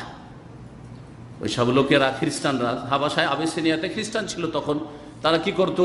এদা মাতা রাজুলুস সালেহ, যখন ওলিয়া উলিয়া কোনো নেক লোক মারা যেত, তখন বানাউ আলা কবরি মসজিদা, কবরের ওপর কি করতো? মসজিদ তৈরি করে নিয়ে কবরকে সেজদা করতো। কবরকে সেজদা করতো, কবরের মসজিদও তৈরি করতো আর কবরকে সেজদাও করতো। আর কি করতো? ওয়াসাওয়ারু ফিহি তিলকা সুওয়ার, ওদের ওই নেক লোক ওলি আউলিয়ার মূর্তি বা প্রতিমূর্তি বা ছবি অঙ্কন করে সেগুলির শ্রদ্ধা করত, অতিভক্তি করত, সেগুলির পূজা শুরু করেছিল। উলাইকা শিরারুল খালকি ইনদাল্লাহি তাআলা। এই জন্যই এরা হচ্ছে আল্লাহর সৃষ্টির সবচেয়ে নিকৃষ্ট। আল্লাহর সৃষ্টির মধ্যে কারা সবচেয়ে বেশি নিকৃষ্ট? কীট পতঙ্গ, পোকামাকড়, সাপ বিচ্ছু। কারা? যারা বহুত্ববাদী, যারা মুশরিক। এই হাদিস প্রমাণ করে। বলছিলাম যে নবী মুহাম্মদ সাল্লাল্লাহু আলাইহি সাল্লাম ইন্তেকালের 5 দিন 3 দিন পূর্বে, তারপর শেষখানে লানত করছেন ইহুদি খ্রিস্টানদের উপর। কি জন্য? তারা শিরক শুরু করেছে। বলছিলাম এই হাদিসের সাথে সাথে শাইখুল ইসলাম বলছেন মুহাম্মদ আব্দুল ওয়াহাব রাহিমাহুল্লাহ, ফাজামাউ বাইনাল ফিতনাতাইন ফিতনাতুল কবুর ওয়া ফিতনাতুত তামাসিল। তারা 2 শিরকের ফিতনায় লিপ্ত হয়েছিল। কয় শিরকের?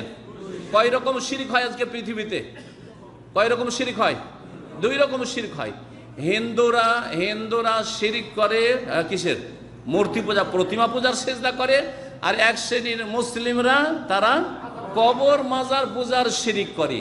এই দুই ফিতনায় লিপ্ত হয়েছিল খ্রিস্টানরা আবেশিনিয়া হাবাসায়, আর আজকে ভারত উপমহাদেশে আরো বেশ কিছু দেশে হয় মূর্তি পূজায় লিপ্ত, আর না হলে কবর মাজার পূজায় লিপ্ত। নবী করিম সাল্লাল্লাহু আলাইহি ওয়াসাল্লাম শেষ জীবনেও সতর্ক করছেন। মা আয়েশা বলছেন যে ইন্তেকালের পূর্ব মুহূর্তে মানুষের দুশ্চিন্তা থাকে যে আমার বিবিদের, স্ত্রীদের কি হবে, আমার ছেলে মেয়ে থাকলে ছেলে মেয়েদের কি হবে, আমার আপনজনদের কি হবে, ঠিক কিনা? আপনার আমার যদি ওইরকম অবস্থা হয় তো আমাদের বড় টেনশন হচ্ছে স্ত্রীটা বিধবা হয়ে যাবে, তার কে দেখাশোনা করবে, ছেলে মেয়েগুলো এতিম হয়ে যাবে, তাদেরকে দেখাশোনা করবে, টাকা পয়সা বিভিন্ন জায়গায় ছড়িয়ে ছিটিয়ে পড়ে আছে, সেগুলো উঠে আসবে কি আসবে না, কি হবে না হবে, এগুলোই না টেনশন। হ্যাঁ, নবী করিম সাল্লাল্লাহু আলাইহি ওয়াসাল্লাম ওইসব কথা ছিল কি? কোনো কথা ছিল না। কি কথা ছিল? কথা ছিল ইউহাজ্জিরু মা সানাউ, বারবার করে লানাতুল্লাহি আল ইয়াহুদি ওয়ান নাসারা ইত্তাখাযু কুবুর আমবিয়াহিম মাসাজিদা, তাদের উপর লানত হোক ইহুদি খ্রিস্টানদের উপর, কারণ তারা তাদের নবীদের কবরকে সিজদার স্থানে বা পরিণত করেছে বা সিজদা করেছে। ইউহাজ্জিরু মা সানাউ, মা আয়েশা বলছেন যে ইহুদি খ্রিস্টানদের এই শিরকি কর্মকাণ্ড থেকে উম্মতকে সাবধান করছিলেন, তোমরা এই কাজ করিও না। তাহলে এটি তাওহীদের দাওয়াত কিনা? সাবধান, তোমরা ইহুদি খ্রিস্টানদের রাস্তায় চলিও না, তারা শিরিক করেছে, তারা কবর মাজারে সিজদা করেছে, তোমরা করিও না। এটা কি তাওহীদ নয়? তাহলে তাওহীদের শিক্ষা শুধু মক্কায় ছিল না, তাওহীদের শিক্ষা মদিনাতে ছিল। এমনকি শেষ জীবনে, শেষ অবস্থাতেও মুহাম্মদুর রাসূলুল্লাহ সাল্লাল্লাহু আলাইহি সাল্লাম এই শিক্ষা দিয়েছেন। এবং তাওহীদের বহিঃপ্রকাশ হচ্ছে 5 ওয়াক্ত নামাজ। সেই জন্য নামাজের কথাও একটি শেষ উপদেশ তার ছিল, আসসালাত আসসালাত ওয়া মা মালাকাত আইমানুকুম, নামাজকে ভুলিও না, নামাজকে ভুলিও না, নামাজের হেফাজত করিও। আল্লাহর হক আদায় হয়ে গেল নামাজের মাধ্যমে। তাওহীদের সাথে সাথে নামাজ দিয়ে তাওহীদকে কায়েম করলেন, দ্বীনকে কায়েম করলেন। আর তারপরে বাকি থাকে মানুষের হক। মানুষের হকের মধ্যে কমজোরের ওপর সবাই জুলুম করে না? কমজোর দুর্বলকে সবাই চাপার চেষ্টা করে। তো আপনার বাড়িতে যে দাস দাসীরা আছে, আপনার অধীনে যে চাকর নকর মজদুর আছে, কাজের ছেলে মেয়েরা আছে, এদের ওপর আপনার স্ত্রীর, আপনার ছেলে মেয়েদের জুলম অত্যাচার হতে পারে। সেই জন্য নবী মুহাম্মদুর রাসূলুল্লাহ সাল্লাল্লাহু আলাইহি ওয়াসাল্লাম সতর্ক করছে, দেখো আল্লাহর হক শুধু নামাজ পড়েই কাজ হবে না, নামাজের সাথে সাথে মানুষের হক ঠিক থাকতে হবে। ওমা মালাকাত আইমানুকুম, সুতরাং তোমাদের অধীনস্থ যেসব দাস দাসীরা রয়েছে, চাকর চাকরানীরা রয়েছে, মজদুর রয়েছে, তাদের সাথে সদ্ব্যবহার করিও, না হলে আল্লাহ পাক তোমাদেরকে ক্ষমা করবেন না। সম্মানিত ভাতৃমণ্ডলী, নবী মুহাম্মদ রাসূলুল্লাহ সাল্লাল্লাহু আলাইহি সাল্লামের দাওয়াত ছিল মক্কায় এবং গোটা জীবনটাই তাওহীদের দাওয়াত। এই মর্মে অনেক হাদিস রয়েছে। সময়ের স্বল্পতার জন্য আর বেশি বলছি না, কারণ সময় যথেষ্ট হয়ে গেছে, তাই না? জি, সময় শেষ হয়ে গেছে। এই একটি পয়েন্ট বলছি, আর একটি পয়েন্ট বলবো, সেটা হচ্ছে নবী মুহাম্মদ রাসূলুল্লাহ সাল্লাল্লাহু আলাইহি সাল্লাম মের বন্ধুত্বর মাপকাঠি কি ছিল? নবী সাল্লাল্লাহু আলাইহি সাল্লামের বন্ধুও ছিল আর শত্রুও ছিল। ছিল কি ছিল না? মাপকাঠিটা কি ছিল? যে যার কাছে বেশি ধার খরচ পাবো তার সাথে দোস্তি, হ্যাঁ, যে প্রতি বৃহস্পতিবার করে দাওয়াত দিবে, ভালো ভালো খাওয়াবে, তার সাথে দোস্তি না? আজকাল ফ্যামিলি গ্যাদারিংগুলি তো এইরকমই, খাওয়াইতে পারেন তো খেতে পাবেন। সৌদি আরবে বিশেষ করে যারা ফ্যামিলি নিয়ে থাকে, এখানকার পরিবেশ, দেশেও ওই রকমই অবস্থা। যত খাওয়াইতে পারবে তত খেতে পাবেন, কথা ঠিক কিনা? আর যদি খাওয়াইতে না পারেন, 2 বার দাওয়াত দিল আপনাকে, শুধু খেতেই থাকে, এর লোকটা শুধু খায়, কোনোদিন ডাকলো না বাড়িতে, দাওয়াত দেবে? হ্যাঁ, ধার দিতে পারেন তাহলে ধার পাবেন, ঠিক না? আর ধার না দিতে পারলে, একবার ধার দিয়েছে আপনাকে, তারপর আরেকবার চেয়েছে, আপনি দিলেন না, ওই একে 2 বার 3 বার ধার দিয়েছে আমি, তুই একবারও দিল না, কেটে পড়বে, ঠিক না? নবী সাল্লাল্লাহু আলাইহি ওয়াসাল্লামের সম্পর্ক এরকম ছিল নাকি? নবী করিম সাল্লাল্লাহু আলাইহি ওয়াসাল্লামের সম্পর্ক কি ভাষাগত ছিল নাকি? যে আমিও বাংলা ভাষী, আপনিও বাংলা ভাষী, গাঢ় একটা সম্পর্ক, তাই না? হ্যাঁ, এই সম্পর্ক নবী করিম সাল্লাল্লাহু আলাইহি ওয়াসাল্লামের সম্পর্ক সীমানার বর্ডারে ছিল নাকি? ছিল। যে আরবের লোক ঠিক আছে, আর যে পার্সিয়ান বা ইউরোপের লোক সে একটু দূরের, এরকম ছিল নাকি? মাপকাঠি তাহলে এগুলো ছিল না। ছিল রঙের সম্পর্ক ছিল, যে নবী হচ্ছেন সাদা এশিয়ার লোক, আর যে কালো সে একটু দূরের, ঠিক না? এরকমই ছিল না? বেলালের সাথে একটু দূরের সম্পর্ক ছিল। বেলাল কালো না সাদা? কালো। সম্পর্ক কাছে ছিল না দূরের? কাছের ছিল। সুহাইব কোথাকার লোক? রোম দেশের, ইউরোপের লোক। নবীর সাথে কাছের সম্পর্ক না দূরের সম্পর্ক? দূরের, অনেক কোরাইশের চাইতে অনেক ঘনিষ্ঠ লোক। জি হ্যাঁ। সালমান ফার্সি কোথাকার লোক? পারস্যে, অনারব, আজমি, আমাদের মতো অনারব। আমরা যেমন অনারব, মাতৃভাষা আমাদের আরবি নয়, আরবি শিখেছি, ঠিক তেমনি তিনি অনারব। জি হ্যাঁ। মদিনায় যখন লেখাপড়া করতাম তখন মদিনায় একজন বড় মুহাদ্দিস ছিলেন রাহিমাহুল্লাহ, এখন ইন্তেকাল করেছেন, শেখ হাম্মাদ মোহাম্মদ আল আনসারী নাম। আলেম ওলামারা যা শেখের চেন, ঠিক না? হাম্মাদ মোহাম্মদ আল আনসারী, ওনার একটা লাইব্রেরি ছিল সবার জন্য খোলা, তো যেতাম লাইব্রেরি, ওনার বাড়ির লাইব্রেরি সবার জন্য খোলা। আল্লামা মোহাম্মদ নাসিরউদ্দিন আলবানী রাহিমাহুল্লাহ লাইব্রেরি পড়ে এবং ওনার হাদিসের উপর পাণ্ডিত্যের পরে পৃথিবীতে যদি দ্বিতীয় কোনো মুহাদ্দিস থাকেন তো তিনি হচ্ছেন হাম্মাদ আনসারী রাহিমাহুল্লাহ, মদিনার। তো ওনার মজলিসে বসে ওই লাইব্রেরিতে কিতাব পড়াশোনা করছি, ওর মধ্যে তিনি মাঝে মাঝে দিনের কথা আলোচনা করতেন।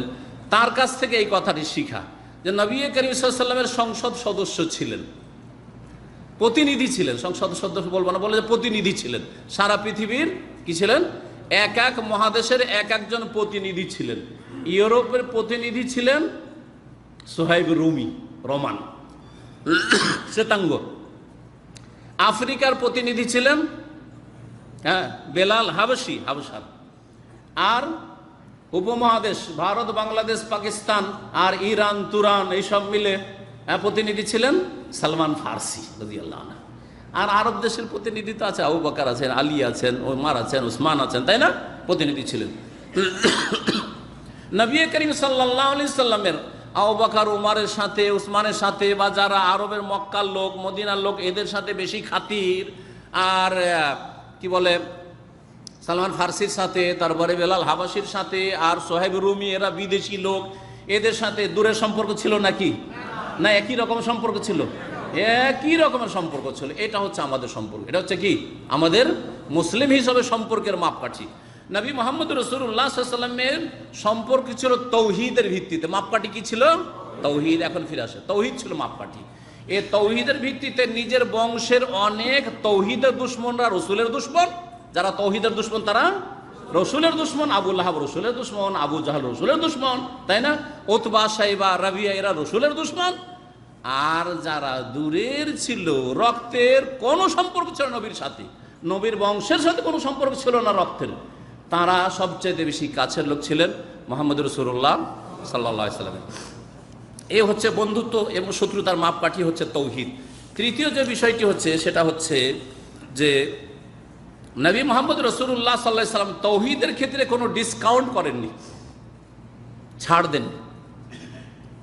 এমনি মানুষের হকের ক্ষেত্রে ছাড় দিয়েছেন, পাবে কিছু বেশি করে দিয়ে দাও, আছে না নেই?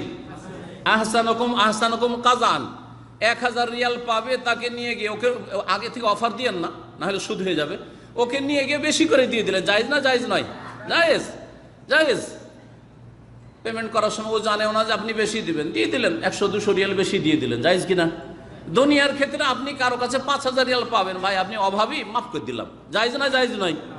নেকির কাজ না গুনার কাজ? নেকির কাজ, অনেক নেকির কাজ, বোঝা গেছে না? ওয়ান তাসাদ্দাকু খায়রুল লাকুম। কিন্তু তৌহিদের ক্ষেত্রে নবী মুহাম্মদ সাল্লাল্লাহু আলাইহি ওয়াসাল্লাম কোনো ডিসকাউন্ট করেননি, ছাড় দেননি।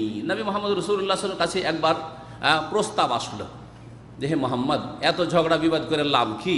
আমরা একই মক্কার লোক আর একই বংশের লোক, 1 বছর আপনার আল্লাহর ইবাদত করি, আর 1 বছর আমাদের 360টা মূর্তি পূজা করেন, আপনি ইবাদত করেন, হয়ে গেল, ঝামেলা শেষ, ঠিক না? চলবে? কোয়ালিশন সরকার, এটাকে বলে কোয়ালিশন সরকার। আপনারাও কিছু বেনিফিট পেলেন, আমরাও কিছু পেলাম। নবী সাল্লাল্লাহু আলাইহি ওয়াসাল্লাম মেনেছিলেন, আল্লাহ মেনেছিলেন না? সূরা কাফিরুন নাযিল করেছেন। কুল, হে নবী বলে দাও এদেরকে যারা বলছে যে 1 বছর তো আল্লাহর ইবাদত করবো, 1 বছর তুমি দেবদেবীর ইবাদত পূজা করো। ইয়া আইয়ুহাল কাফিরুন লা আ'বুদু মা তা'বুদুন ওয়ালা আনতুম আ'বিদুনা মা আ'বুদু ওয়ালা আনা আ'বুদু মা আ'বাদতুম ওয়ালা আনতুম আ'বিদুনা মা আ'বুদু লাকুম দীনুকুম, তোমাদের ধর্ম নিয়ে থাকো, ওয়ালা দিন, আর আমার দিন আমার জন্য ইসলাম, এটা আল্লাহর দিন, কোনো ছাড় নেই। কোনো ছাড়ে নবী মুহাম্মদ রাসূলুল্লাহ সাল্লাল্লাহু আলাইহি ওয়াসাল্লাম তাওহীদের ক্ষেত্রে কোনো ছাড় দেননি। এই জন্য যারা সালাফে সালেহিনের মানহাজের লোক, সাহাবাই কেরাম, তাবিন, তাবিন অনুসারী, আইম্মায়ে আরবা, ইমাম আবু হানিফা, শাফি, মালিক, আহমদ এবং তাদের অনুসারী, সহি আকিদার লোক, আহলে হাদিস ওলামায়ে কেরাম, সালাফি ওলামায়ে কেরাম, সৌদি আরবের ওলামায়ে কেরাম, সৌদি আরবের জনগণ, তারা তৌহিদের ভিত্তিতে সম্পর্ক করে।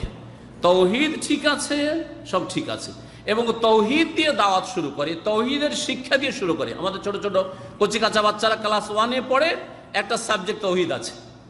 হ্যাঁ, একটা সাবজেক্ট ক্লাস 1 থেকে সৌদি আরবে তৌহিদ পড়া হয়।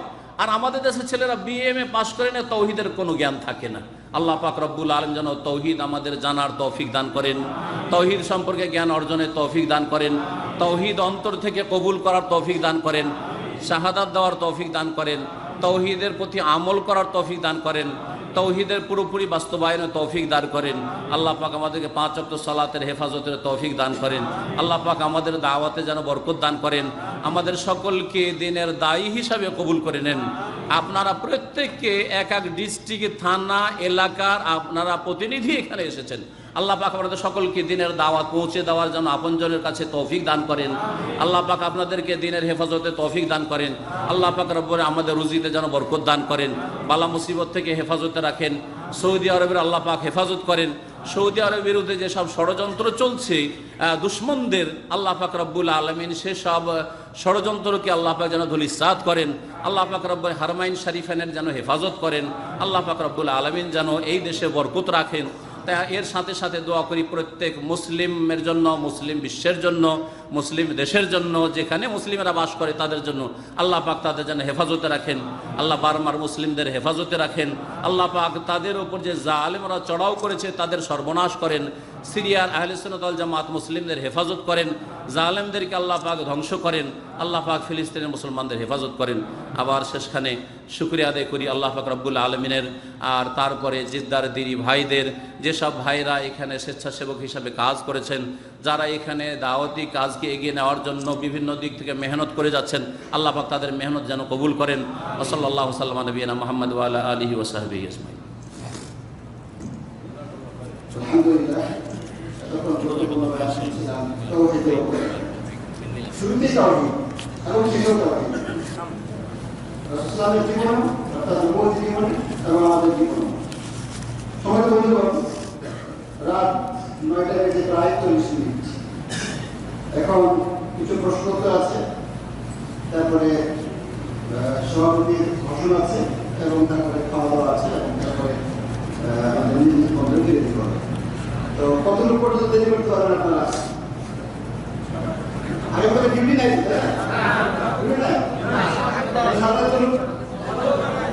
সবার না, অনেকের ডিউটি আছে।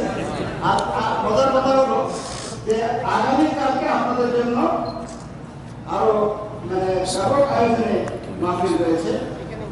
না, আয়াত সাহেব ফাহাদ বালাদিয়া ফাহাদ যেটা আর কি দাল্লা ক্যাম্পের কাছে, সাবেক দাল্লা বলে হায়াত আজওয়াদ হায়াত সামের, জি হায়াত সামের ফাহাদ ক্যাম্পে নাগরিক পর থেকে সে আলোচনা করবেন এবং আমাদের সম্মানিত মেহমানগণ উপস্থিত থাকবেন এবং আরো কিছু মেহমানগণ সেখানে আগমন করবেন ইনশাআল্লাহ।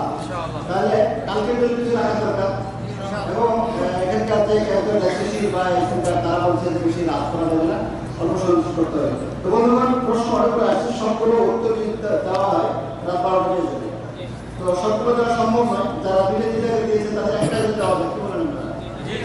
আর বাকিগুলো আপনারা পরবর্তীতে আগামীকাল আবার দিন, হয়তো আপনাদের ইনশাআল্লাহ দেওয়া হবে। আচ্ছা, তো এখানে সেই প্রশ্নগুলো আপনাদেরকে পড়ে দেন ভালো। এই প্রশ্নগুলো করছি। এটা বলছেন আল কোরআন পড়ো না হাদিস পড়ো? আহলে হাদিস আছে, আহলে কোরআন কে?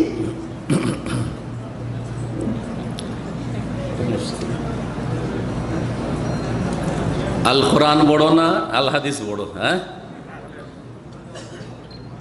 যদি হাদিস মানে শুধু হাদিস নেন সীমিত অর্থে, তাহলে কোরআনে কারীম আল্লাহ পাক রব্বুল আলামিনের বাণী, শব্দের দিক থেকে অর্থের দিক থেকে, দুটো দিক থেকে আর হাদিসের অর্থ আল্লাহর পক্ষ থেকে, আর বাক্য শব্দগুলি রাসূলুল্লাহ সাল্লাল্লাহু আলাইহি সাল্লামের পক্ষ থেকে, এই পার্থক্য।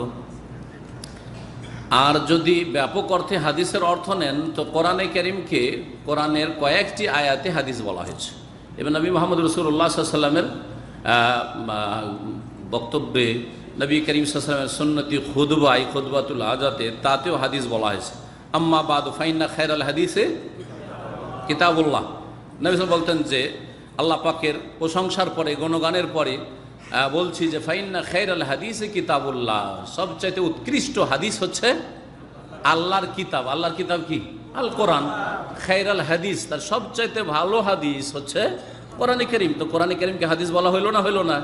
তো কোরআনও হচ্ছে হাদিস। হাদিসের শাব্দিক অর্থ হচ্ছে কথা, হাদিসের শাব্দিক অর্থ হচ্ছে কথা বা বাণী।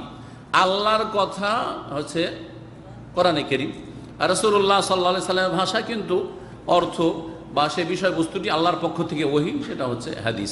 তো হাদিসের যে ব্যাপক অর্থ, তাতে কোরআনে কারীমও শামিল এবং রাসূলুল্লাহ সাল্লাল্লাহু আলাইহি ওয়াসাল্লাম হাদিসও শামিল। কোরআনে কারীমের বহু আয়াতের মধ্যে একাধিক আয়াত বলি, আল্লাহ বলছে আল্লাহু নাজ্জালা আহসানাল হাদিস, আল্লাহু নাজ্জালা আহসানাল হাদিস। আল্লাহ পাক রব্বুল আলামিন সবচাইতে উত্তম হাদিস নাযিল করেছেন, সেটা কি? কোরআন। তাহলে কোরআনকে হাদিস বলা হইল না? হইল না? আহসানুল হাদিস বলা হইল। জি, ফাবিআইয়ি হাদিসিন বাদাহু ইউমিনুন, ফাবিআইয়ি হাদিসিন বাদাহু ইউমিনুন, হাদিস। তো কথা হচ্ছে কোরআনে কারীমকেও হাদিস বলা হয়েছে, আর রাসূলের হাদিসকে হাদিস বলা হয়েছে। এখন এখানে প্রশ্নকারীর উদ্দেশ্য শুধু এইটুকু নয়, উদ্দেশ্য বুঝছি। উদ্দেশ্য হচ্ছে যে আমরা আহলে হাদিস না বলে যদি আহলে কোরআন বলি, আহলে কোরআন বললে আপনি রাসূলের হাদিসকে উপেক্ষা করে দিলেন, সাইড করে দিলেন। এবং আহলে কোরআন বলে একটি গুমরাহ ফিরকা আছে, যেই ফিরকাটি পাকিস্তান থেকে জন্মেছে, আর তারপরে ভারত হয়ে ভারতের বিভিন্ন এলাকায় আছে, যদিও তাদের সংখ্যা কম, আর বাংলাদেশও খুব ছড়িয়ে পড়েছে। আমাকে দাওয়াত দিয়ে ঢাকা থেকে আহলে কোরআনের এক দল একটা লেটারে অনেকগুলি তাদের লিফলেট পাঠিয়েছিল আমাকে হেদায়েত করার জন্য, আমি নাকি গুমরাহ আর ওরা আমাকে আহলে কোরআন বানাবে। আলহামদুলিল্লাহ, আলহামদুলিল্লাহ। আহলে কোরআন গুমরাহদেরকে বলবো যে কোরআনের আলোকে নামাজ পড়ে দেখাও, কোরআন আলোকে নামাজ পড়ে দেখাও। নামাজ জোহর কোন টাইমে, আসর কোন টাইমে, আর কোন আয়াতে আছে জোহর 4 রাকাত, আসর 4 রাকাত, মাগরিব 3 রাকাত, এশা 4, ফজর 2, কোথায় আছে? 17 রাকাত নামাজ, এই 17 কথাটি কোরআনের কোন আয়াত আছে বলতে পারবে? তাহলে বোঝা গেল যে আহলে কোরআন যারা বলে শুধু কোরআন মানি, রাসূলের হাদিস মানি না, তারা মুসলিম থাকতেই পারবে না, নামাজ পড়তেও পারবে না, হালাল হারাম কোনোটাই পালন করতে পারবে না, সুতরাং তারা মুসলিম থাকতে পারে না। আহলে কোরআনকে এমন মদদ যোগাচ্ছে ইসলামের শত্রুরা যে তাদের বিশাল অফিস রয়েছে লন্ডনে, আহলে কোরআনের মদদ দিচ্ছে তাদেরকে, কুফরি শক্তি। তো এই আহলে কোরআন থেকে সাবধান। আর যারা আহলে হাদিস বলে তারা কোরআন এবং হাদিস দুটোকে মেনে চলে, বিনা কোনো ব্যক্তিকে কেন্দ্রীয় ব্যক্তিতে পরিণত করে। অর্থাৎ কোরআন হাদিস মানার জন্য কোনো একজন ইমামের ভায়া হয়ে কোরআন হাদিস মানব, ইমামের চিন্তাধারাকে সামনে রেখে একজনের অন্ধ তকলিদ করে আমরা হাদিস কোরআন মানব, এইরকম করে নয়। সরাসরি কোরআন এবং হাদিস আলেমরা যারা বুঝাবেন সরাসরি কোরআন হাদিসটা মানার চেষ্টা করব, তারাই হচ্ছে আহলে হাদিস। আর এই নামটি এমন ফরজ নয়, কাজটি ফরজ। কোনটা ফরজ? কাজটা ফরজ। নাম আহলে হাদিস দিয়ে যদি নামাজ না পড়েন আহলে হাদিস হইতে পারবেন? নাম আহলে হাদিস দিয়ে যদি তাবিজ ব্যবহার করেন তো আহলে হাদিস কি হইতে পারবেন? নাম আহলে হাদিস যদি সুদ খান, ঘুষ খান তো কি আহলে হাদিস হইতে পারবেন? তাহলে বোঝা গেল আসল বিষয় হচ্ছে বিশ্বাস আর স্বীকৃতি আর আমল, এই তিনটা ঠিক থাকতে হবে। তাহলে আপনি আহলে হাদিস, আপনি নাম বলেন আর না বলেন, তাহলেই সালাফি, মানে সালাফের রাসূলের পরে সাহাবায়ে কেরাম, তাবেঈন, তাবা তাবেঈনের অনুসারী। হ্যাঁ, আর তারপরে যারা আহলে হাদিস নিজেদেরকে বলে অথবা সালাফি বলে অথবা না বলে কোরআন সুন্নাহকে সরাসরি ফলো করে, তারা 4 জন ইমামকে সমানভাবে শ্রদ্ধা করে। আমি ব্যক্তিগত আলহামদুলিল্লাহ সাহাবায়ে কেরাম, তাবেঈনদের পরে 4 ইমামকে, আবু হানিফা, শাফি, মালিক, আহমদ রাহিমাহুমুল্লাহ, তার সাথে ইমাম বুখারী, মুসলিম, হাদিসের যারা মুহাদ্দিসিন, সকলকে সমানভাবে মহব্বত করি এবং তাদেরকে ভালোবাসাটা আমার একটা দিনের অংশ মনে করি। এটা আমার দিনের, ধর্মের অংশ মনে করি, ভালোবাসা ফরজ মনে করি আমার জন্য। একই নজরে 4 ইমামকে দেখি। পক্ষান্তরে যারা একটা মাযহাব শুধু ফলো করবে তাদের মধ্যে এই গুণ পয়দা হবে না, তাদের অতিভক্তি এইভাবে দেখাবে। একদিক দেখবেন আর একদিক দেখবে, একজনকে বেশি ভক্তি করবে আরেকজনকে কম ভক্তি করবে। বুঝতে পারছেন না কথা? সুতরাং রাস্তাটা ঝুঁকিপূর্ণ, ভালো নয়, রাস্তাটা খুব ভালো রাস্তা নয়। জি, আরেকটি প্রশ্ন হলো যে রাসূলুল্লাহ সাল্লাল্লাহু আলাইহি ওয়াসাল্লাম এর দিন ইসলামের দাওয়াত শুধুমাত্র রোজা, হজ, যাকাত, লম্বা দাড়ি, টুপি ও মসজিদের ভিতরে ইবাদত পর্যন্ত সীমাবদ্ধ ছিল কি? রাসূলুল্লাহ সাল্লাল্লাহু আলাইহি ওয়াসাল্লামের দিন দাওয়াত, শুধু নামাজ, রাসূলুল্লাহ সাল্লাল্লাহু আলাইহি ওয়াসাল্লামের দাওয়াত কিসে সীমিত ছিল বলছেন? নামাজ দিয়ে শুরু করেছেন? হ্যাঁ হ্যাঁ হ্যাঁ, নামাজ দিয়ে শুরু করেছেন না? নবী সাল্লাল্লাহু আলাইহি ওয়াসাল্লাম আজকে আলোচনা কি শুনলেন যে নবী সাল্লাল্লাহু নামাজ দিয়ে শুরু করেছেন না লা ইলাহা ইল্লাল্লাহ দিয়ে শুরু করেছেন? লা ইলাহা ইল্লাল্লাহ দিয়ে শুরু করেছেন। কিন্তু লা ইলাহা ইল্লাল্লাহর অর্থটা আপনাকে সঠিকভাবে বুঝতে হবে, যেভাবে সাহাবীরা বুঝেছেন, যেভাবে স্বয়ং রাসূলুল্লাহ সাল্লাল্লাহু বুঝেছেন। রাসূলুল্লাহ সাল্লাল্লাহু আলাইহি ওয়াসাল্লাম লা ইলাহা ইল্লাল্লাহর অর্থ বুঝেছেন যে এক আল্লাহর ইবাদত প্রতিষ্ঠা করতে হবে, তাওহীদুল ইবাদত, তাওহীদুল উলুহিয়া, আর শিরক মুক্ত করতে হবে আল্লাহর জমিনকে। বোঝা গেছে? এর ভিত্তিতে ইবাদত করলে সেটা ইবাদত হবে, আর যদি তাওহীদ না থাকে তাহলে ইবাদত শিরকে পরিণত হবে। একটি পয়েন্ট শুনে রাখেন, যদি তাওহীদের ভিত্তিতে দুনিয়ারও কাজ করেন, যেটাকে আদাত বলা হয় আরবিদের ভাষায়, আদাত ইবাদতে পরিণত হবে। আপনার তাওহীদ যদি ঠিক থাকে তাহলে আপনার ছেলে মেয়ের জন্য রোজগার করছেন, ওতেও নেকি আছে। আদাতটা কিসে পরিণত হবে? ইবাদতে পরিণত, নেকিতে পরিণত হবে। পক্ষান্তরে ইবাদতে যদি শিরক থাকে সেটা ইবাদত থাকবে না, শিরকে পরিণত হবে। তো লা ইলাহা ইল্লাল্লাহর প্রতিষ্ঠা কেমনভাবে করেছেন, প্রশ্নকারীর উদ্দেশ্য যেটা, তার উত্তরটা আসল দেওয়া দরকার, কারণ প্রশ্নগুলি এটা অনেক দূর থেকে করা হয়েছে, ইশারা ইঙ্গিত করে সাধারণ মানুষ বুঝবে না। নবী করিম সাল্লাল্লাহু আলাইহি ওয়াসাল্লাম লা ইলাহা ইল্লাল্লাহ দাওয়াত মক্কায় দিচ্ছিলেন না? ওই সময় তাকে কয়েকটা অফার করা হয়েছিল, জানেন না? একটা অফার করা হয়েছিল, মুহাম্মদ ইন কুনতা তুরিদু মুলকান, তুমি কি চাও? মক্কা রাজত্ব চাও, রাজা হইতে চাও, কিং, মাল্লাকনাক, দিছি, রাজা বানিয়ে দিচ্ছি। ইন কুনতা তুরিদু মালান জামানা লাক, পয়সা চান, পুঁজিপতি হয়ে চান। কারণ মানুষ ধারণা করতে পারে যে এই লোক এইসব কথা বলছে কেন, কিছু পয়সা কালেকশন করতে চায়, তাই না? তো পয়সা চাও তো জামানা লাক, পয়সা জমা করছি, তোমার জন্য কালেকশন করছি, পয়সা দিয়ে দিচ্ছি। ওইন কুনতা তুরিদু যাওজাতান, হ্যাঁ, জামিলাতান, সুন্দরী রমণী চাও, যাওয়াজনাক, তুমি চয়েস করো, মক্কায় কার মেয়েকে বিয়ে করবে, তুমি কোন সুন্দরী মেয়েকে বিয়ে করবে বলো, যাওয়াজনাক, তোমার বিয়ে দিয়ে দিচ্ছি। তিনটি অফার করেছিল মক্কার মুশরিকরা, কোনটা কবুল করেছিলেন? সুন্দরী নারী, বেশি পয়সা, পুঁজিপতি, অথবা রাজা হয়ে যায়, তাহলে একামতের দিন হয়ে যাবে। এখানে রোগ। প্রথমকার একামতের দিন মানে ক্ষমতা দখল করে কাজ করে দিতেন, যে ক্ষমতা যখন হাতে পেয়ে যাব, মক্কার রাজা আমি, তখন ডান্ডা দিয়ে সবকে সোজা করে দেব, ঠিক না? প্রশাসন আমার হাতে, তখন ঠিক করে নেব। এটা করেছেন? করেননি। কি বলেছিলেন? আল্লাহ, আল্লাহর কসম করে বলছি, লাওয়াজাউ শামসা ফি ইয়ামিনি ওয়াল কামারা আন ইয়াসারি, যে আমার ডান হাতে যদি সূর্য, বাম হাতে যদি আমার চন্দ্র দিয়ে দেয়, তবুও আমার এই লা ইলাহা ইল্লাল্লাহ দাওয়াত ছাড়বো না। বলেছেন না বলেন নাই? তাহলে বুঝে লা ইলাহা ইল্লাল্লাহ মানে ক্ষমতা নিজের হাতে আসতে হবে নয়, বরং লা ইলাহা ইল্লাল্লাহ মানে আল্লাহর জমিনকে শিরক মুক্ত করে আল্লাহর ফরজ ওয়াজিব আদায় করা, সুন্নত মুস্তাহাব আদায় করা, আর হারাম আর নাজায়েজ থেকে বেঁচে থাকা। এটা হচ্ছে লা ইলাহা ইল্লাল্লাহর পূর্ণ ব্যাখ্যা। এটা হচ্ছে ইকামতের দিন। এই কাজটি যখন করবেন তখন আল্লাহ একটা গিফট রেখেছেন। কি রেখেছেন? একটা গিফট আল্লাহ পাক উপঢৌকন রেখেছে, সেটা হচ্ছে খেলাফত। আল্লাহ বলছেন, যখন তোমরা কি করবে, ইয়াবুদুনানি লা ইউশরিকুনা বি শাইআ, সূরা নূরে বলছেন, আমার ইবাদত করো, শিরক করিও না। তাহলে তার আগে আল্লাহ বলে দিয়েছেন কি দেব?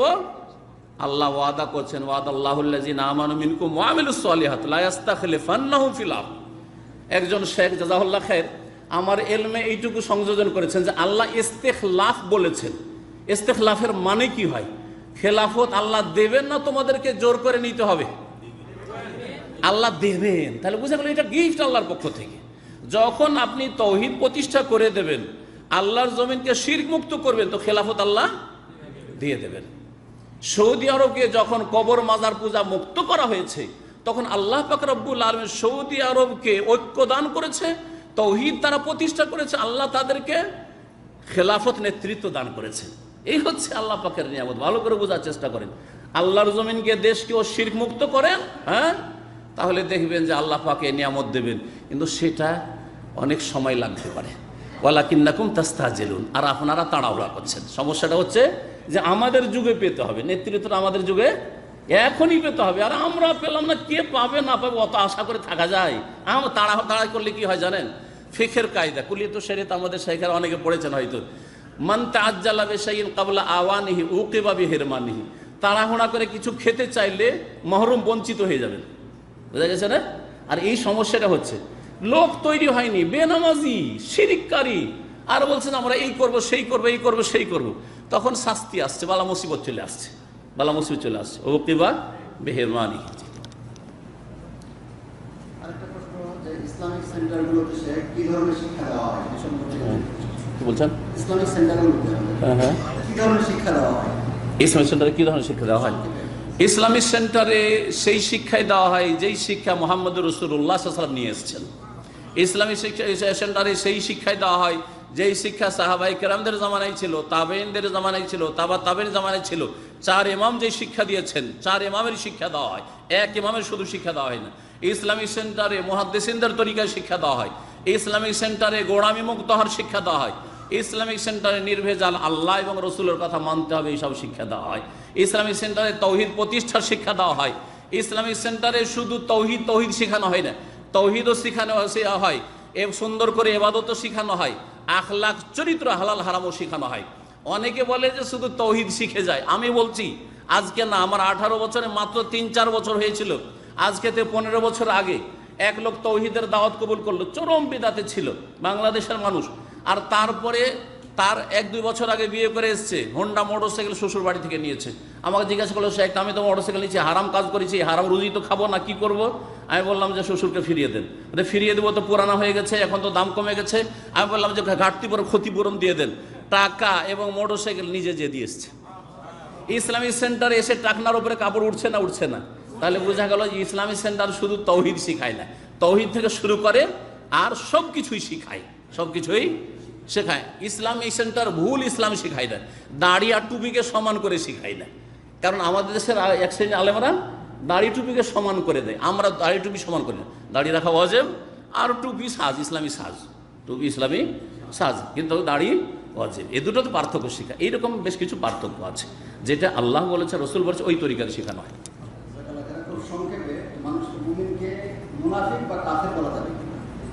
মমিনকে মুনাফিক বা কাফের বলা যাবে কিনা, যদি খাস করে বলেন তো জায়েজ নয়। খাস করে তুমি নামাজ পড়ো না সুতরাং কাফের, হ্যাঁ, তাকফির মুআয়্যান জায়েজ নয়। একমাত্র ভালো ভালো আলেমরা সিদ্ধান্ত নেবে, তারপরে একমত হয়ে তারা ফতোয়া দেবে। বোঝা গেছে না? কিন্তু আপনি একটা লোকে বেনামাজি দেখছেন, ওই তুই তো কাফের, হারাম আপনার জন্য বলা, এটা হারাম বলা, আমার জন্য বলা যায় না, যে আপনি নামাজ পড়েন সেই জন্য কাফের, এটা বলা আমার জন্য তাও হারাম। বোঝা গেছে কি না? কিন্তু একটা হচ্ছে তাকফির আম, সাধারণভাবে, যে নামাজ না পড়ে সে কাফের, যে কবরে সিজদা করে সে মুশরিক, হ্যাঁ, যেই ব্যক্তি অন্তর থেকে ইসলামের সাথে শত্রুতা রাখে সে মুনাফিক, আমভাবে, তো এটা জায়েজ আছে। তাকফির আম জায়েজ বা গায়র মুআয়্যান জায়েজ। আর নির্দিষ্ট করে অমুক ব্যক্তি হচ্ছে বড় মুনাফিক, এটা আরাম কথা। যতই দেখেন যে বাহ্যিক তার চাল চলন ইসলাম বিরোধী কিছু দেখছি, আপনার জন্য এটা জায়েজ না যে অমুক মুনাফিক জাহান্নামী, এ কথা বলা জায়েজ নাই। কারোর জন্য জান্নাতের সার্টিফিকেট জাহান্নামের সার্টিফিকেট দাও, আমার কাজ আপনার কাজ নয়।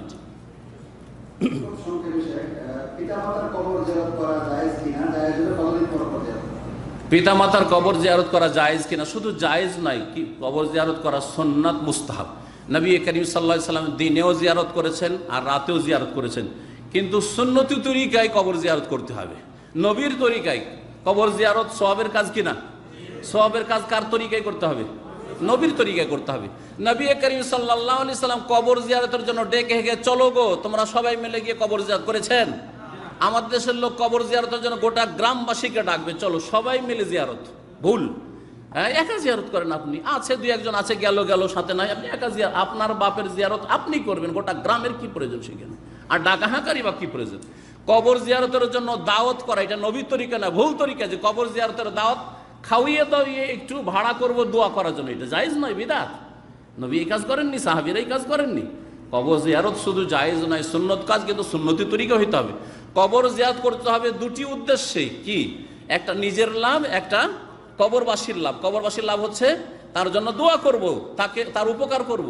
আর আমার লাভ, আপনার লাভ হচ্ছে যে আখেরাতকে স্মরণ করব। কিন্তু কবর থেকে ফাইজ আসে, যেহেতু হুজুরে কিবলার কবর, বরকত আসে, সেখান থেকে অন্তর কি হয়, আলোকিত হয়, উজ্জ্বল হয় ইত্যাদি। এইসব শিরকি আকীদা। যদি মনে করে সেই কবরে গিয়ে পাওয়া যাবে, তাহলে শিরকি আকীদা, বিদাতি আকীদা। বিভিন্ন রকমের বিদাতি জিয়ারত আছে, আর শিরকি জিয়ারত আছে, বড় শিরক আছে, ছোট শিরক আছে। সুতরাং আপনাকে সুন্নতি তরিকায় জিয়ারত করতে হবে, তাহলে সুন্নত হবে। আর বিদাতি তরিকায় জিয়ারত করেন তো বিদাত হবে। আর যদি শিরকি তরিকায় জিয়ারত করেন তো শিরক হবে।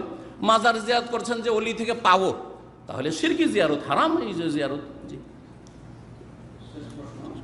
দিন ইসলাম কায়েম ও আল্লাহর জমিনে আল্লাহর আইন চালু করতে গিয়ে মার খাইছে কে?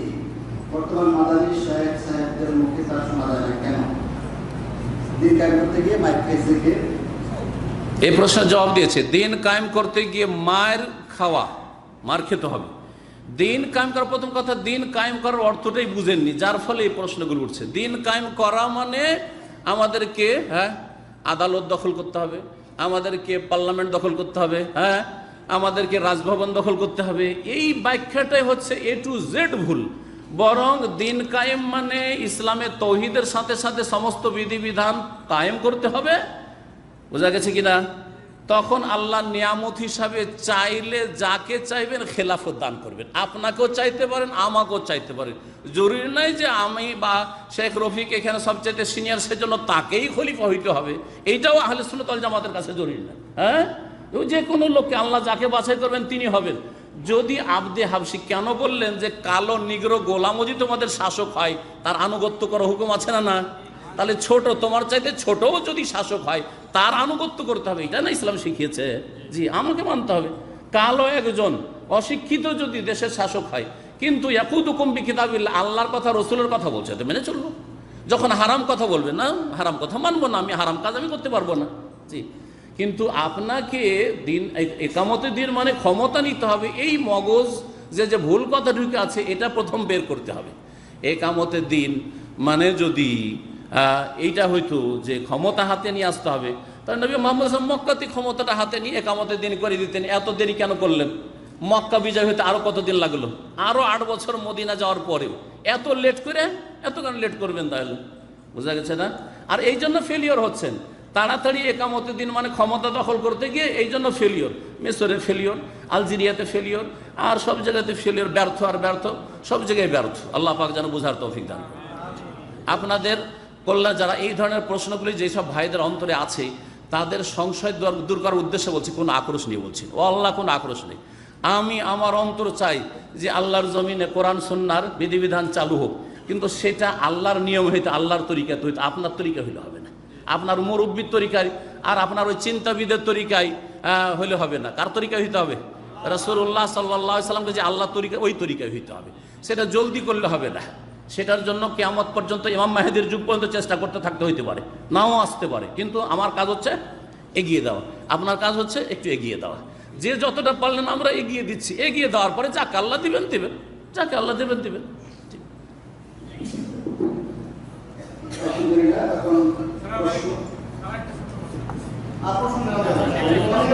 ব্যক্তিগত ব্যক্তিগত খালাস, ব্যক্তিগত পরে পরে কালকে পরশু কালকে। জি, লিখিত লিখিত প্রশ্ন। লিখিত প্রশ্ন